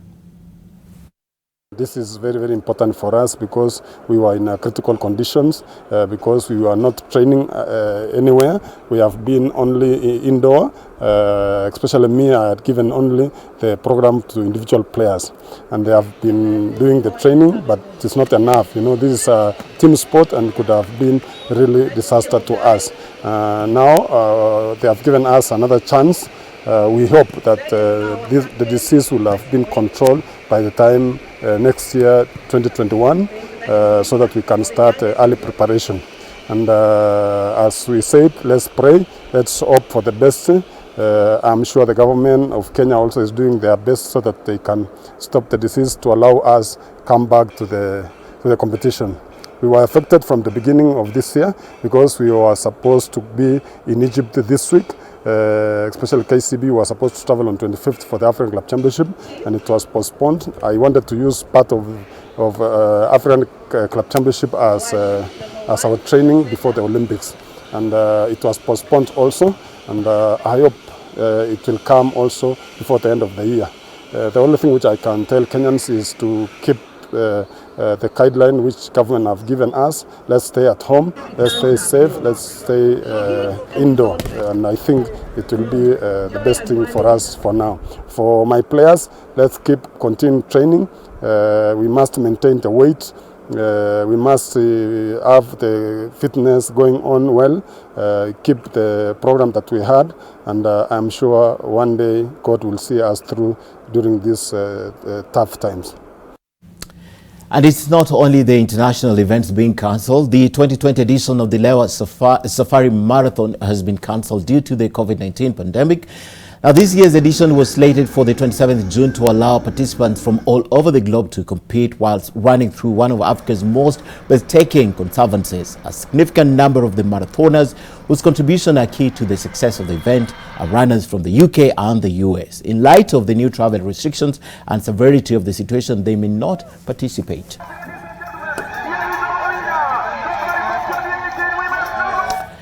And former Harambee Stars forward Henry Motego believes that Kenya has what it takes to become a football powerhouse, not only in Africa but also globally. Motego is now coaching the Kisii County Football, hopes to coach Shabana FC, which he played for during his heydays in the future. Kitu nataka. Unaona kama timu hii ya Shabana ni vile siapewa opportunity ya kwa coach. Niko na talent na kila kitu niko nayo. Singipewa tu ile wakati nitapewa niko ready kuwatumikia. Umesomea taaluma ukochi labda hapa na pale? Nimekuwa Brazil, nimekuwa German na Kenya hapa nimekuwa trained. Niko na certificates, kila kitu niko nayo. Ya niko ready. That's why hata gavana mwenyewe alinileta hapa 2015 ndio natumikia county. Unaona 2015 aliponileta, 2016 nilichukua out of 47 counties nilichukua kikombe Kiambu.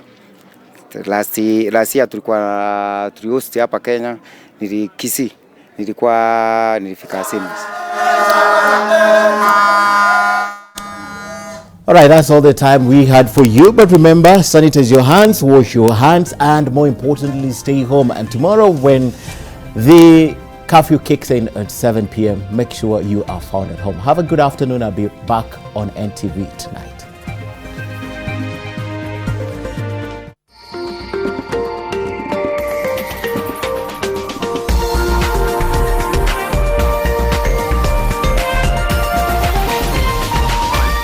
This is NTV.